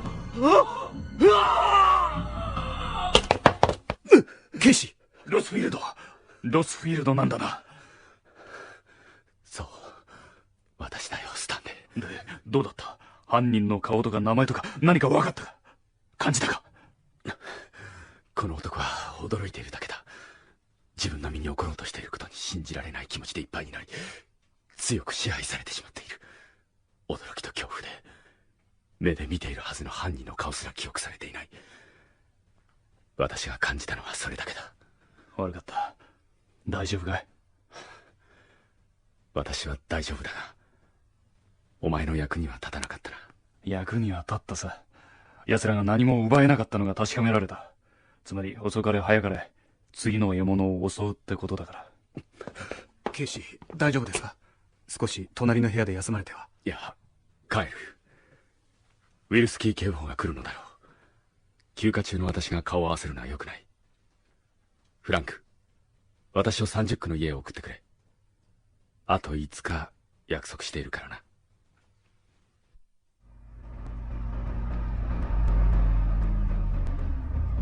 止めてくれ、フランク。ここで降ろしてくれ。少し夜風に当たりながら歩いて帰る。いけません。春とはいえまだ夜は冷えます。借家までお送りします。現場に戻れ。スタンレーだけではダメだ。わかりました。ここからなら1時間もあれば戻れるだろう。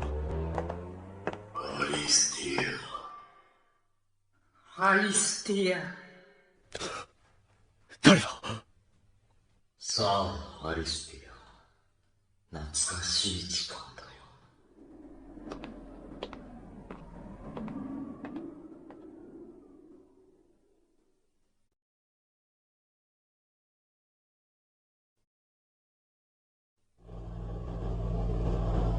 もっとスピード出してぶっ飛ばしてよ。イライラするんだからスカッとさせてよ。じゃん。オッケー。待って、止めて。いや、ゆっくり走って。見てよ、ニコール。ほら、ゴードンがあんなところにいるわ。やっぱ俺たちはついてるぜ。じゃん、彼の家はこの先なの？いや、もっと向こうだったと思うけど。なんでこんなとこ歩いてるんだろう。あれはパーティーの帰りだよ。俺は今日バイトサボったけどな。なんかあったのかな？そんな他人の事情はどうでもいいわよ。私たちはお金がない。そして獲物があそこを歩いてるのよ。いつもの方法で行くわよ。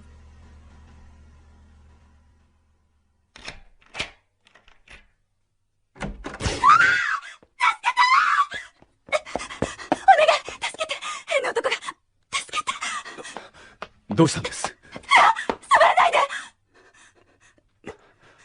こちらへ来なさい。自分で歩けるね。歩けるわ。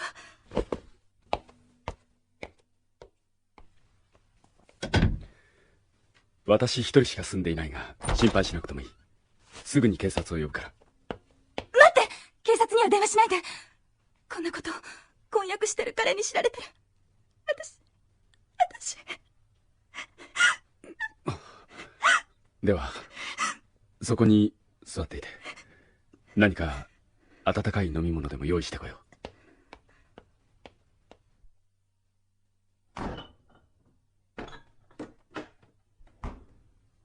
ごめんなさい、迷惑かけて。いや。あら、あなたはハリスホテルで牡蠣を買っていた人じゃない？そういえば君はあの時の。よかったわ。助けてくれたのがあなたのような方で。さあ、温かいミルクを。気持ちが落ち着くはずだ。ありがとう。いただくわ。まあ、どうしましょう。大丈夫かしら。なんでだ、なんでまさか俺を殺すのか。なんで金がない。今ないんだ。頼む、明日になれば金は用意できる。それまで待ってくれ。そしたら$3000、俺の貯金だってあるんだ。明日は土曜日じゃない。銀行は閉まってるわよ。何なのこいつ。何言ってんの。待ってくれ。これは何かの冗談だろ。何なのよ。ニコールシンディこいつ見てたのよ。私たちがマーティンを殺すところ見てたのよ。そんなわけないだろ。じゃなんで知ってるのよ。今言ったこと聞いたでしょ。なんだってそう。お前たちが犯人だったのか。ちくしょう、俺たちに構うかけたのかよ。信じられない。こいつ気味悪い。ニコール殺して、こいつを早いとこ殺してよ。パパなんか大嫌い死んじゃえばいいんだ。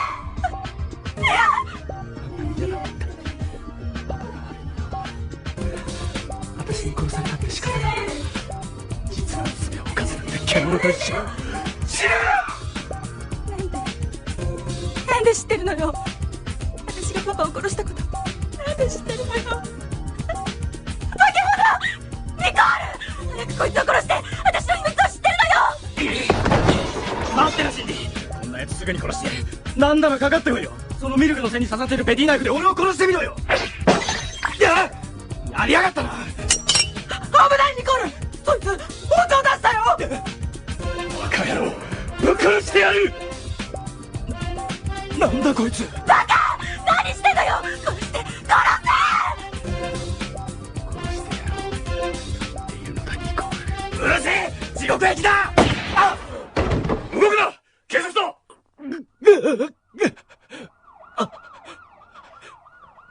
彼らがトム・マーティン殺しの犯人だ。じゃああんたは何なのさ。一体何者なのよ。話せよ。そいつだって人殺しだよ。わかるよ。私にはわかるよ。私と同じ血が流れてるってことがね。私は人を殺したことはないよ。だが挑発したのは君だ。ああ、久しぶりにいいだろう。今ならこの女を殺してもいいはずだ。私は被害者なのだから。こいつダメだ、私は殺さないんだ。今はこいつ本気だよ。来るなロスフィールド。おい、ロスフィールド、キッチンナイフを離せよ。来るなスタンレー。ダメだ、離すんだ。そんなものを逃げてちゃいけないんだ。大丈夫だ、私がやる。自分で決着をつける。ペティナイフ、何をするんだロスフィールド。自分で自分を傷つけるつもりか。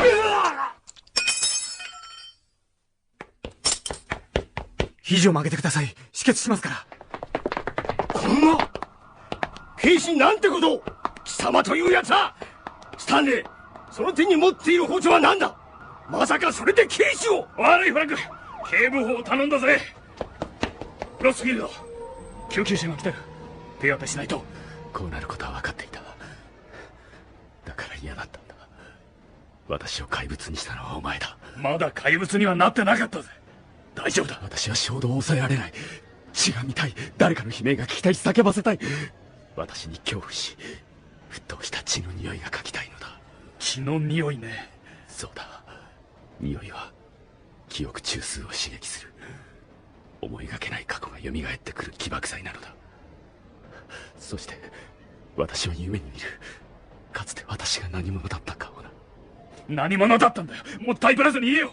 ジルドレイか、それとも美貌のエリザベート・バートルさんか。誰でも今さら驚かねえよ。名もなき人殺しだ。それだけじゃないだろ。多分快楽殺人者だったんじゃないのか。そうだ。あの女のことは手に取るように分かったよ。あの女と私は同じ怪物だ。でも今は俺の知ってるアリスティアだ。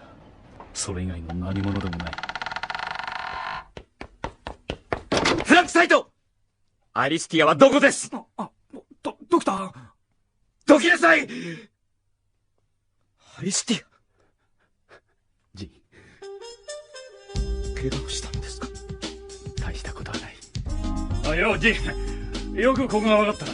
スタンレー・ホーク、私のアリスティアに怪我をさせたのですね。いや、これはだな、言ってみればロスフィールドが自分で包丁を離したがらない右手を左手のペティナイフで刺して正気に戻したっていうのが、なんて言ったらいいのか、いいですか、スタンレー・ホーク。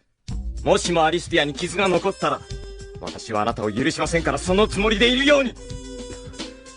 ジン、帰りましょう、アリスティア。ジン、許さなきゃどうするってんだよ。虚勢してやる。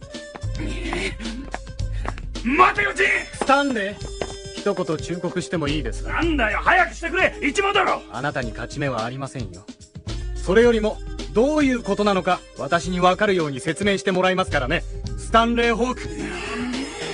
一難去ってまた一難だぜ。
Kind of sort of like this direction.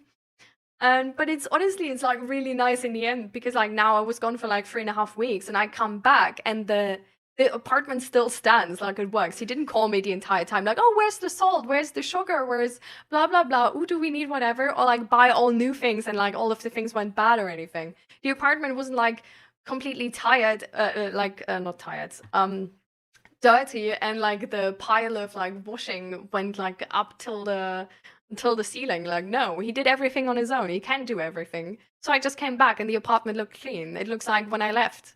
So that's like the positive thing of this. It looked better than when I left. You didn't wash the bathroom a long time when you left. See, now this is what I have to endure. Now I need to listen to that. I didn't wash the bathroom for a long time. By the way, the bathroom... You said we? Okay. Because I was about to say, like, that's your job, actually. Like, bathroom and trash, that's your thing. I do the rest.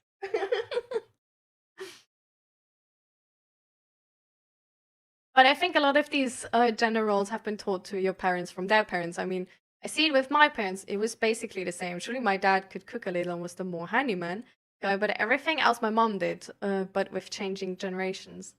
At least I hope both genders will continue to grow more independent, if that makes sense. I mean, I can only speak for myself, but all my relationships, I mostly did the cooking, washed my own clothes and the rest. of the chores have been split up because of preferences in handling chores. I, for example, don't like cleaning in a bathroom, but I do the kitchen after cooking, for example. Yeah. Yeah, I think that's really good. I think people should be more independent, definitely. Like, I think in a relationship, you always get somehow dependent, but like, I only like also like recently realized that it's also really bad to put all your eggs in one basket. Like, not in terms of like, oh my God, like if you split up, something happens or whatever, but just in like, I wasn't with Zach the last 3.5 weeks and I needed to be okay. And at the beginning, I was really anxious, like, okay, like, who do I talk to? If like, blah, blah, blah, whatever. And now I realized actually I was able to talk to my mom. I was able to talk to my sisters. Like, it's like fine. But yeah, just don't put all your eggs in one basket. It's like things can always happen. Like he can get sick. He can like have to like move for work or something, and then it's like long distance. Like there's like things which can happen. Like it's life. Like putting all your eggs in one basket is low-key stupid. In any case, like it doesn't need to be a relationship or anything. But yeah, so but it's honestly, it was really cute because like when I left, the like work colleague of Zach actually offered him to like come over, like if he feels like basically like lonely or needs a change of like sceneries, then he like can like come over for like for dinner and stuff like this. Where I think like that's so cute. That's so like that's how men look out for each other. They're like, here, buddy, I know you're as incompetent as me because you're a man. Come over to me and my wife to let us cook for you and like be your social contact. Because I know that you alone don't have any social abilities or can cook, clean, or anything, and will die of loneliness in your apartment if your wife is not there. Because obviously your wife is your whole life and you're entirely dependent on her. I just felt like, that's cute. Is it cute? It definitely was cute. Like, it was such a, like, it was a nicely meant offer. But it's, like, so interesting how ingrained this perspective of being dependent on your wife is. Like, it's not even, like, there's no bad tone to it or anything. It's, like, the most obvious natural thing, and that's sort of like, I don't know, to me that's really funny. More like ridiculous funny, but I also live alone for like 9 years now, and my apartment still stands, and I can't say I had any problems with roads or anything. Sure, hiccups come and go, like with my bag now I wasn't able to cook properly or clean a lot, but I think I'm gonna survive. Yeah, definitely. Aims together strong, yeah. I feel like the most important is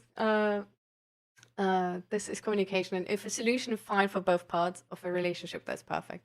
I also think that everyone should know how to live alone. Yeah. I think everyone should know how to live alone, but if there's dependencies forming, that's like fine, but they should, like, I really don't like how you say this, like dependencies which are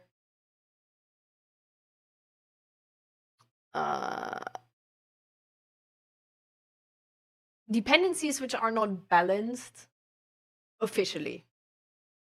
Does that make sense? Like, for example, my grandma, she was like a stay-at-home wife, and now because she never paid into the like elderly, like how you call this, like Renten.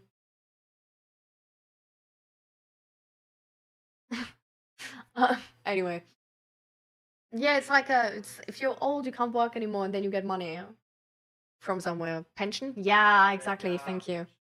So she was a stay-at-home wife. She had like 5 kids. And so she never put money into the pension fund. And in Germany, the amount you get out of it is highly dependent on how much you put in it and your wage, which you have earned before. So basically now she lives at the absolute bare minimum and still needs to work, even though she's already in pension, like far into pension age. And my mom to like clean and stuff to like earn extra cash, basically, because otherwise it wouldn't be enough. And although this luckily works different in the Netherlands, which I think is better, because here everybody has the same pension, and you can like if you're on your own, like, you know, work on more pension, that's good for you. But everybody, like, from the state has the same.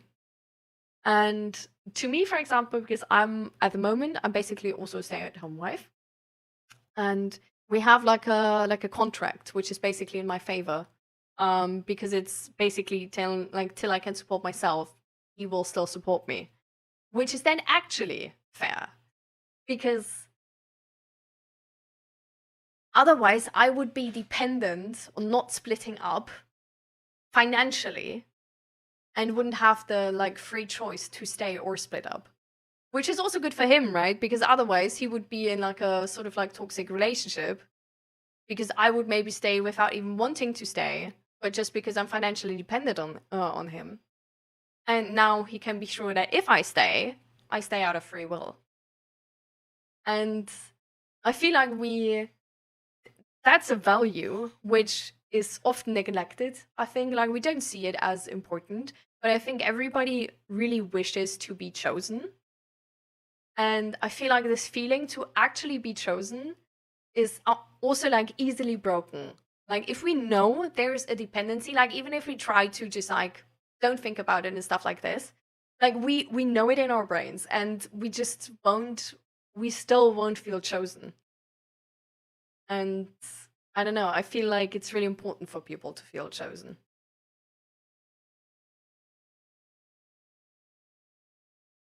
If my grandpa had died before my grandpa, he would have been lost because he never did laundry, cook, or do anything in the house. He just couldn't have lived by himself.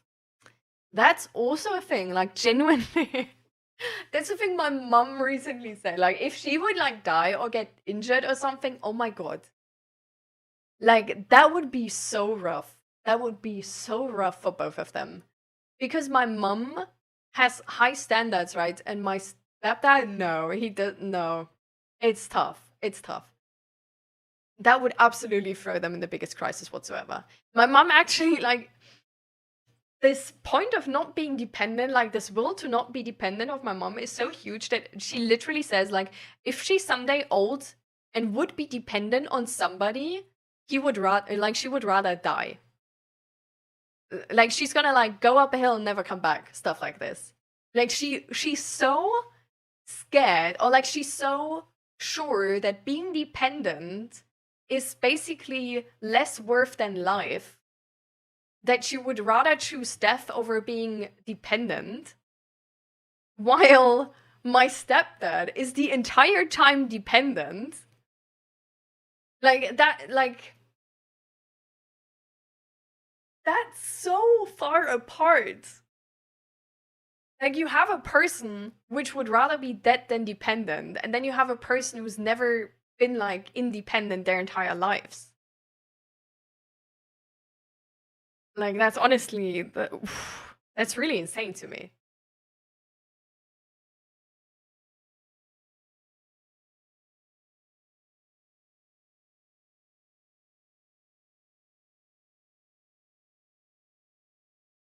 Yeah. I definitely think it, like, if the dependency is like unbalanced, it's gonna become an issue. But even if the dependency is balanced, I just think you shouldn't be dependent. Like, you can have a pattern of like somebody does this, but I think you should never get to the point where you on your own can't do this. For example, like cooking. Like, maybe I just cook better and like really like cooking, you know? And then Zach doesn't cook. That's okay, but he should be able to, if I leave, cook for himself and not basically like low-key starve or have like a nutrient deficiency while I'm not gone because he can only make one meal. Like, my grandpa famously only was able to do one meal properly, and if my grandma would leave, he would always, like, that's of my dad's side, he would always only make that one meal and go out for dinner and like breakfast and all of this the entire time. So it's like, I don't know, I think you should be able to pull your own weight if need be. Like, also if somebody just, for example, breaks their leg or something, you know, like you or like some important moment I thought about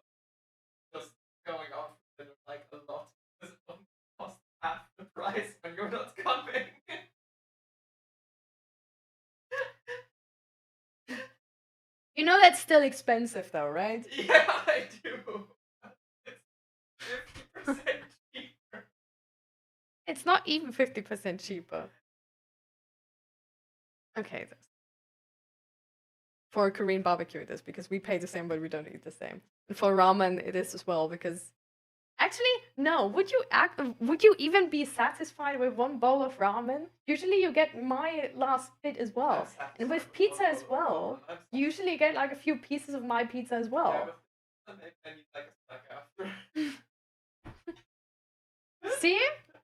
I don't even eat the whole pizza. You eat my part of my pizza and your pizza.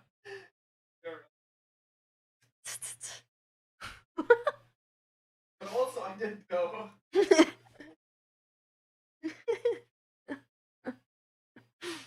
Man. I'm sure, let's just say if a relationship is 50-50 and one person and the relationship gets unable to provide the 50, it should be a no-brainer that a healthy relationship should also work on a 20-80 for the time being, just to put some numbers on it for easier measuring. Yeah. I think definitely, like, I don't know, like, if you can't, like, your relationship is not really strong if it wouldn't work if somebody is, like, not on their best health. Like, everybody gets sick sometimes. Everybody has, like, parents dying sometimes, you know? Like, there's things which happen. And in these moments, your relationship can either fall apart because you're not able to provide, or your relationship can go on because you just fill the gap, you know? And that's even on a daily basis. Like, this 50-50 gets, like, basically, like, it's so, I don't like calling it 50-50 because, for one, I think this, like, it gives this, for some people, it really means this very, like, nitpicky 50-50 specifically, also just, like, making everything 50-50, instead of being like, oh, that person cooks, that person cleans the bathroom, basically being like, okay, one week I do all of this, the other week you do all of this, which I think is absolutely stupid. Like, I think the beauty behind a relationship is that the 50-50, like, the 50-50 is basically making life easier, because everybody, like, you make a compromise, but usually you can do more of the things you don't mind doing and avoid more of the things you do mind doing, because the other person don't mind these and can do them easier than you do them. And then both of you have less work and more happiness because you can just let somebody else do, like, get the trash out because it's, like, so annoying to you. Or, like, get somebody else to figure out the, like, interior design of your apartment so it looks nice, because you really can't be bothered with that, you know? Like, it's really like you put your best skills together and usually there's something, like, better out of this. And also what I don't like about the 50-50 statement is that for some people, they just see this as, like, an invitation to believe that they're objective about what's 50-50. And I don't mean you. I think you definitely got it, but I just want to clarify that because I think it's so important. Because some people believe that they can objectively, for themselves, determine if it is 50-50 or not. And if that's the case, you can be sure that both people in the relationship believe they do more than the other person. Like, if you're ever that person who yourself makes an evaluation of if you do more or less, you for sure are going to believe you do more than the other person. And this is going to turn into resentment and a conversation which needs to be had. But yeah, so that's sort of the thing. Actually, I have, like, a post I was making about some things of relationships. And I just thought I'm gonna bring them up because we're anyways on that topic, right? Like, why not make a deep dive? Oh, true. So I only can do till 30, so we need to do a quick deep dive. Actually, you know what? Let's leave it for the next time. Because I already have, like, these are huge points, and I don't want to rush them, actually.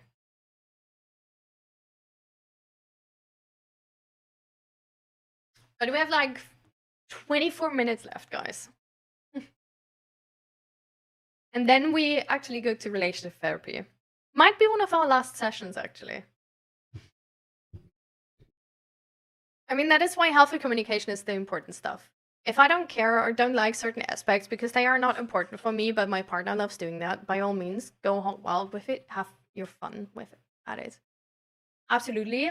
I do believe I was always the person who would say communication is the most important. And then I had one time, and I have to think back to that person because I thought they were rude.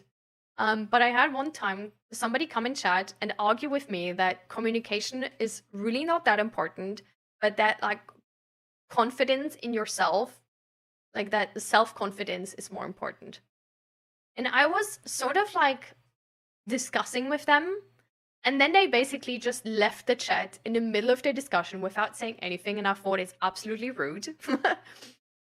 But I do believe now that self-confidence and self-love and knowing what person you are, who you are, is really important. I think the best communication, sadly, does not matter if you don't know who you are as a person. Because you're gonna be inconsistent the entire time. You're gonna be sometimes led by anxiety. You're gonna be sometimes led by trauma. You're gonna be sometimes led by past things of past situations. You're not gonna make sense. You're not gonna know who you are. You're gonna go back and forth the entire time. You're gonna be unsure. Maybe like if you don't stand behind yourselves, you're probably also gonna have an issue about boundaries. Having an issue about boundaries leads to, for example, resentment. For example, for basically not telling your partner your boundaries and then they like crossing them, but you not even saying anything, and then having like this hidden resentment.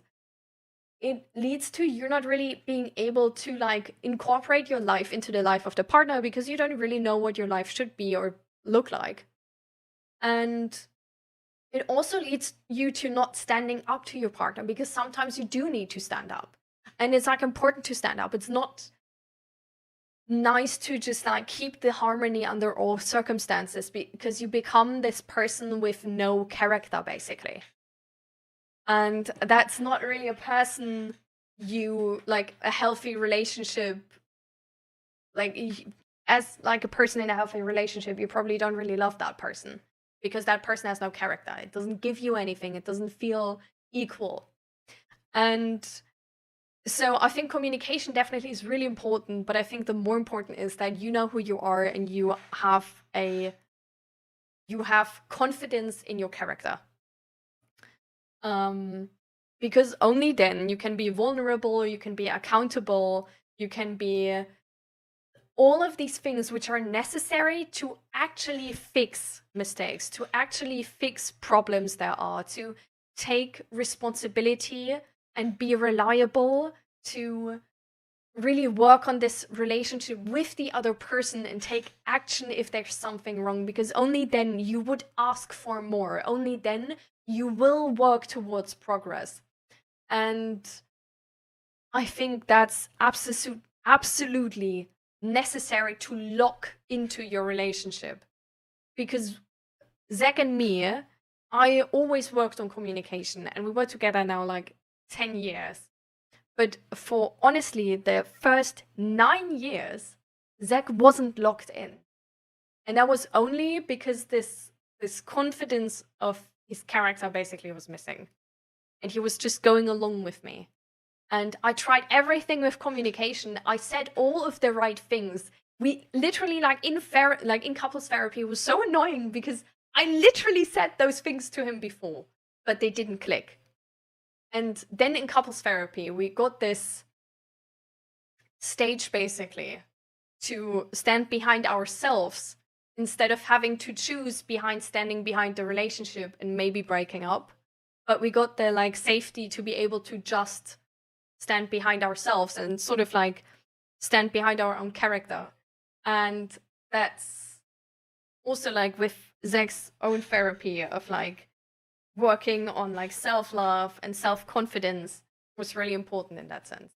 And before that, all of the communication did not matter, sadly. It just didn't matter. Because even Zack didn't know what he wanted. Even Zack didn't know why he did that. And so, yeah.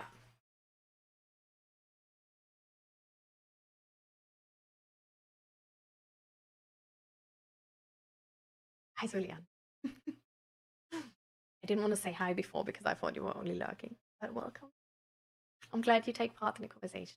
Always happy if there's more than a one-on-one conversation, because I really like more opinions and multiple opinions, because sometimes it can be that, especially because Nadim and me are so like usually like even on topics, we just go. We don't even know like if we're going the right way because we're on the same way. We never question if we're on the right way.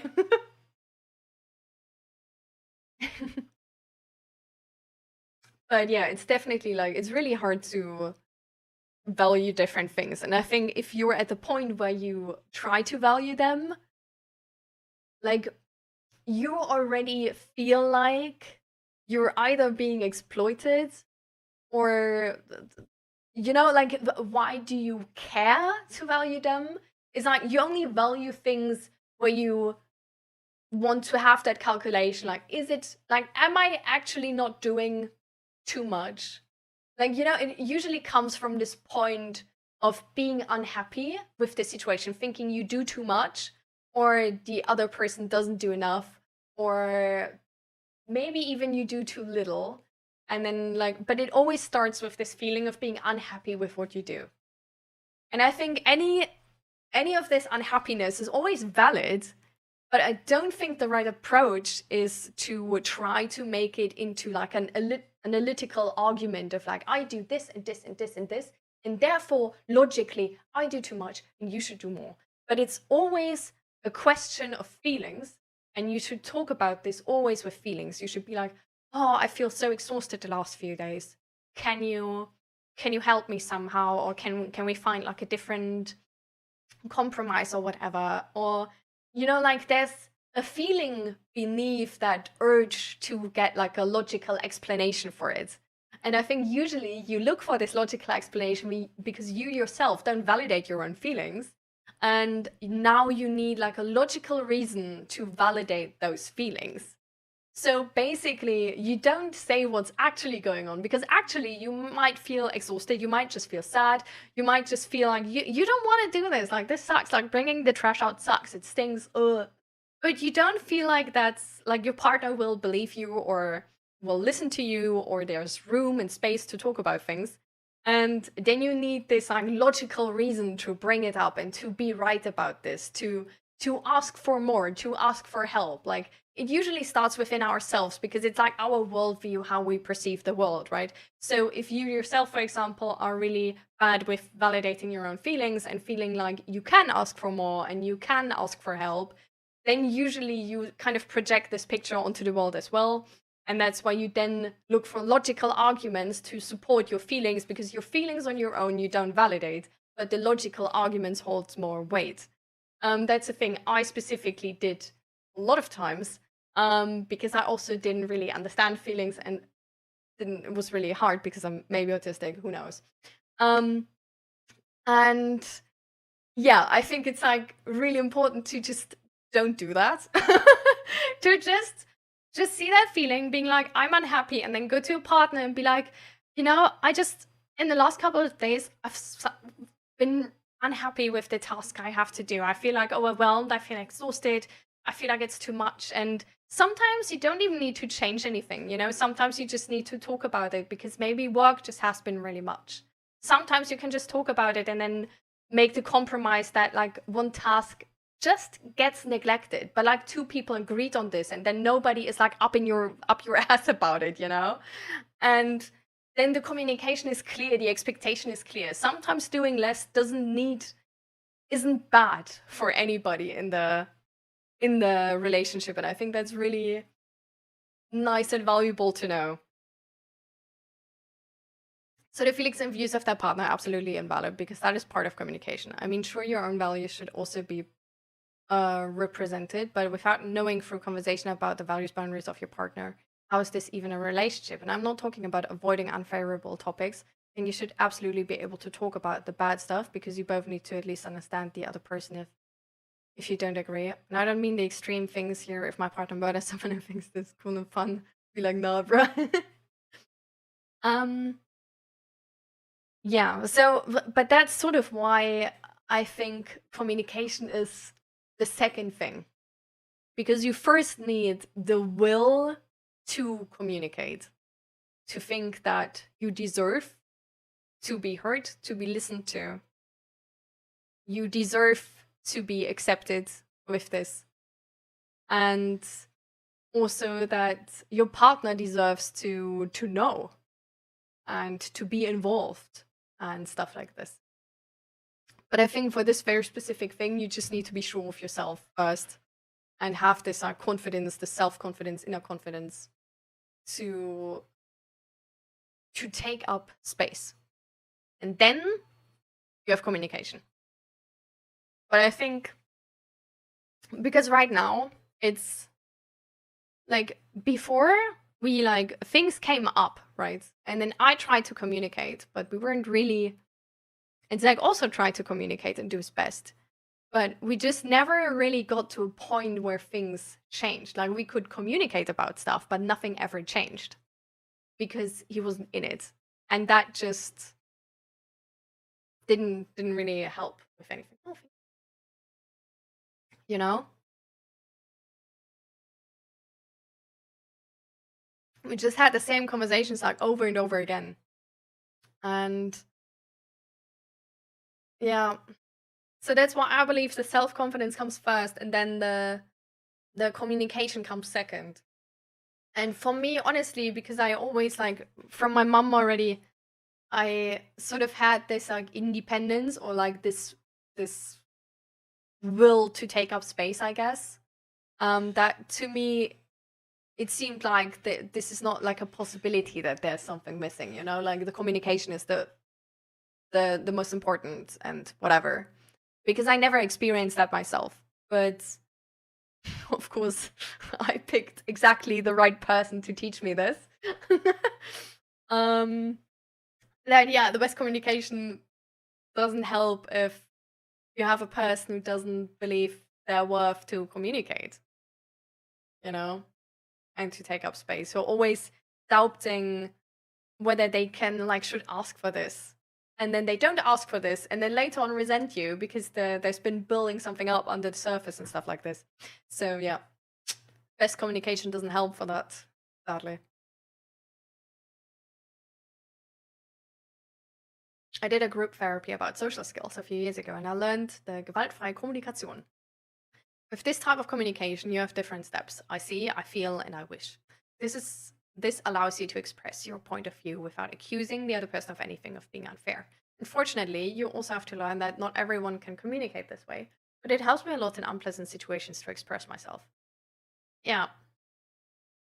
I think it's generally the concept of understanding that you yourself will always have a very subjective view of reality is really helpful. Reality will always look different to other people. Just the way humans work. I made a whole podcast episode about this, where I talked an hour about this, but basically, to cut it short, biologically, all our senses influence how we see reality, right? So what stands between our brain and reality, actually, how we perceive it, is already different to other people, right? So a blind person doesn't perceive reality the same way a seeing person does. And then there comes the brain, because the brain is also different from anybody else's brain, right? We know that, for example, traumatic experiences change the brain. We know that a lot of different things actually change the brain. For example, also neurodivergencies. So also that is different to a lot of other people, right? Then not only how you think, but also how you feel and how your body sort of how you yourself notice these feelings is different. So for example, for me, a lot of feelings are very delayed, which makes it really hard in these situations sometimes. But that's just sort of my thing, I guess. I don't know, it's also an autistic trait.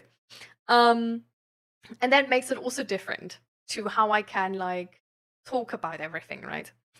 And so you have all of these things already. And that's only the reality you yourself perceive. Then, to actually tell somebody that reality, you need to communicate with them and communicate your reality to them. So then your brain and everything you've gone through, like all of this, again, is influencing how you describe that, like which words you use, which language you use, for example, if it's your mother language or not. Then which part of the country you come from, like there's some dialects, for example, where people use something else. Not only that, which family you come from. Some families have like a different rhetoric than other families, and that's influencing how you describe things. And then the other person needs to interpret this, and is interpreting it with all of their experiences, right? And how their family uses specific words and stuff like this. So all in all, talking about stuff and perceiving reality, the reality will never happen. Will just never happen. Like it's a definitely no-brainer. Like nobody actually perceives reality. And honestly, that's sort of also good, right? Because like that means you don't need to perceive reality to advocate for yourself. Because actually the science never mattered. Like it never mattered if you officially have reason to validate your feelings, because your feelings are always valid. And you should have led with these feelings first anyway. So yeah.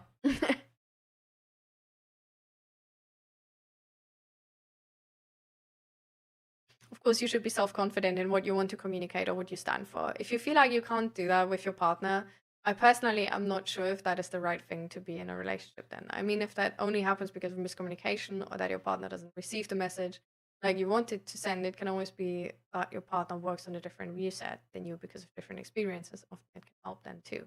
Get on the same level, so to speak. Damn you, Twitch, and your limitations.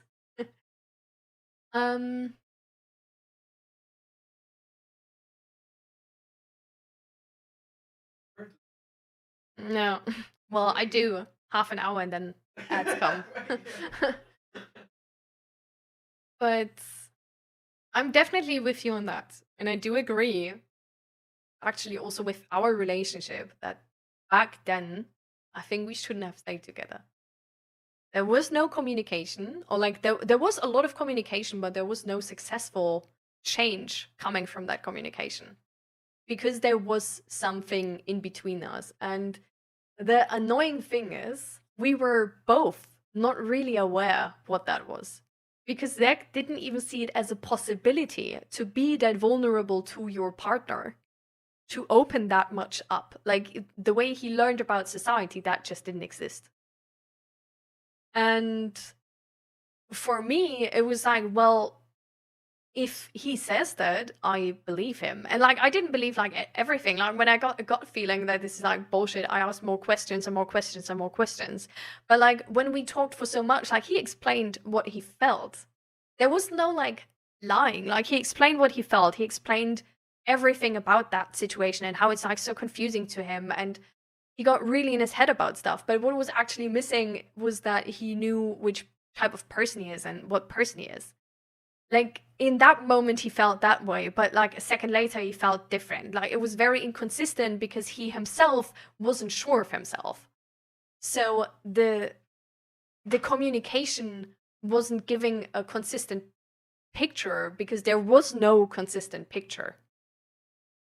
And that was the thing. And I think that back then, because we moved together instantly after having lived at our parents, and I was already very independent at that point, but he wasn't. And he should have lived alone for like a few years to just figure out like what he wants in life, how he wants to figure out life, what challenges are there in life and how to fix them himself. The funny thing is, knowing his mom, even if he would have moved out, she would have been up in his business the entire time. So maybe it would have never happened. But yeah, it definitely is a struggle. It has been a struggle. And it's the most annoying struggle because, yeah, no amount of communication actually helps. Because It's just, if you don't trust in vulnerable communication, in honest communication, and if you're still influenced by like past experiences like this and stuff, because you just, I don't know, you're just sort of suppressing stuff and avoiding stuff, and then they pop up like randomly, then it's just, there's no real point. So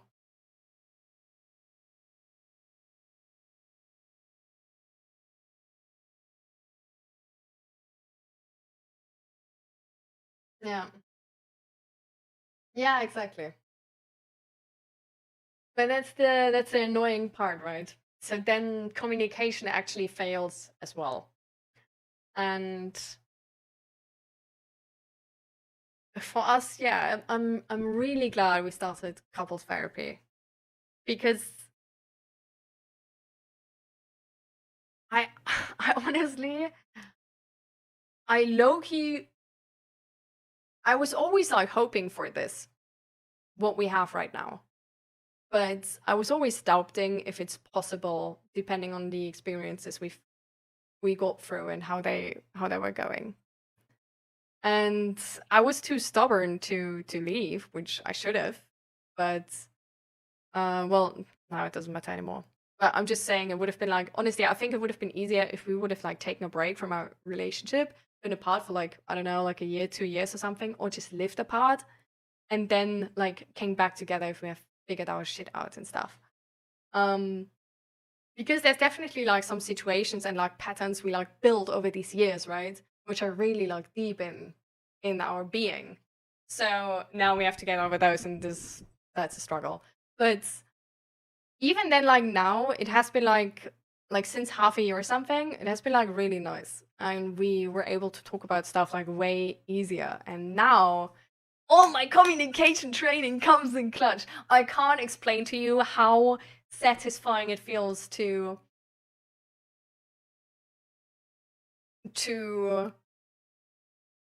get this like positive reinforcement through therapy that I said the right things and stuff.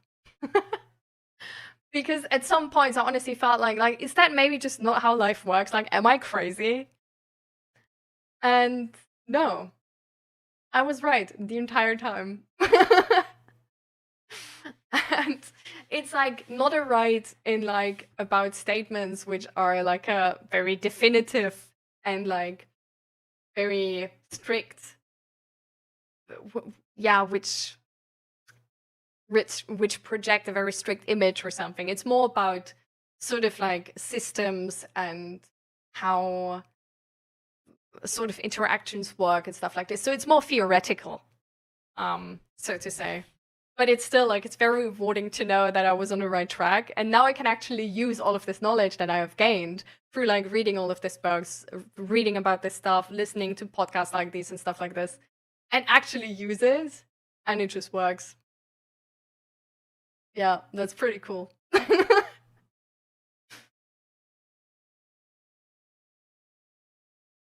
I know that that mom theme, my mom was the same. Even after I moved out, she always wanted to stay in my business. And when I cut her off, she didn't even understand why, because in her eyes, she didn't do anything bad.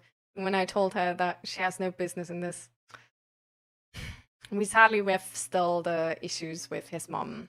Like, we don't have contact to her right now because she is really not understanding how to not get in your business and how to just treat you as an independent person. Like, it's really sad, I think, because she's not a bad person. Like, honestly, I kind of like her, but she really doesn't respect personal boundaries. And that, no. No. And she hated me for this back then because I have personal boundaries. Like, I have personal boundaries in like specific cases. Like, I don't have boundaries in every situation, and I need to work on my boundaries as well. But like, in this very specific case of like, for example, like, you don't come in my room, like, why do you touch my washing? Like, I decide what I wash and what I not wash and stuff like this. Like, I decide where I put my stuff in my room and stuff like this. I decide what I put in my room and stuff like this. Like, there's like a very set view on like my shit is my shit and you keep out of it, okay? And she didn't respect that, so that's how we sort of like started butting heads. Especially when we first got together, we were already like, you know, like intimate and stuff. And she still went like in his room and got like the washing and stuff like this. And even also she washed my clothes as well. Bro, that was not fine for me. That was not fine. Like, just, I didn't even know, you know, and then like all of a sudden there were my strings on the washing line in the main room. I was just like coming out of the room not knowing about anything and then seeing my yeah. Like, bro, that was not okay. I mean, I can understand, or at least try to take the view of a parent in this. And it probably isn't easy if your kids don't need you anymore, but if you try to keep them independent, they never learn to be their own person and learn to live their own life. Yeah. I mean, that's basically her theme. Like, she really wants to be needed. She was already sort of like I understand her whole theme. Like, it makes so much sense. Like, I know why she wants people to be dependent. But the thing is, we would, like, there's really, you can't, like, we sort of like, I try to move this to a point where it's like we involve you, and we involve, like, we you know, we involve you so you feel like you're important to us, and you're, you know, like, sort of like as an option to, we're not dependent, but we just involve you a lot. But there's no, she wasn't able to turn off this entitlement to our private space.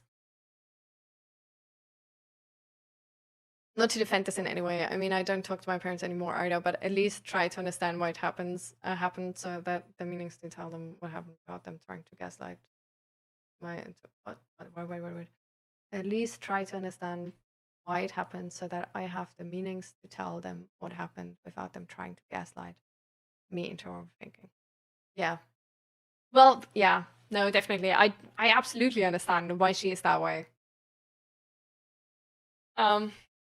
Just sadly doesn't really change the fact that she hates me.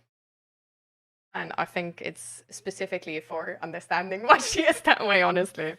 Like, there's some people who really don't want to know about their mediocrity and really want to, like, brush it under the carpet. Yeah, I know, we need to go. We need to really go? Okay, we need to almost really go. I don't like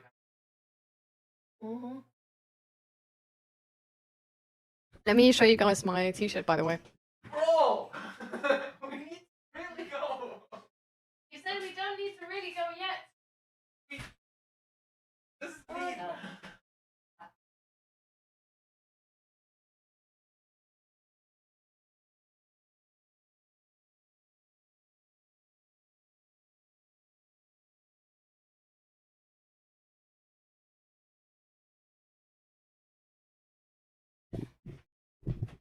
I love this t-shirt.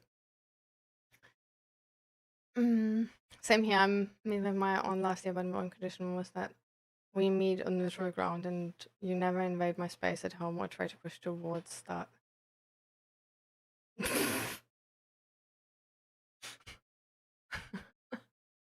Bro.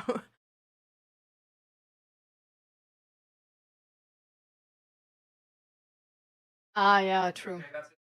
Okay, I gotta go. To sit here and think it could be so easy. Aw, yeah. Well, we'll see how it goes with her, but she's also very dramatic.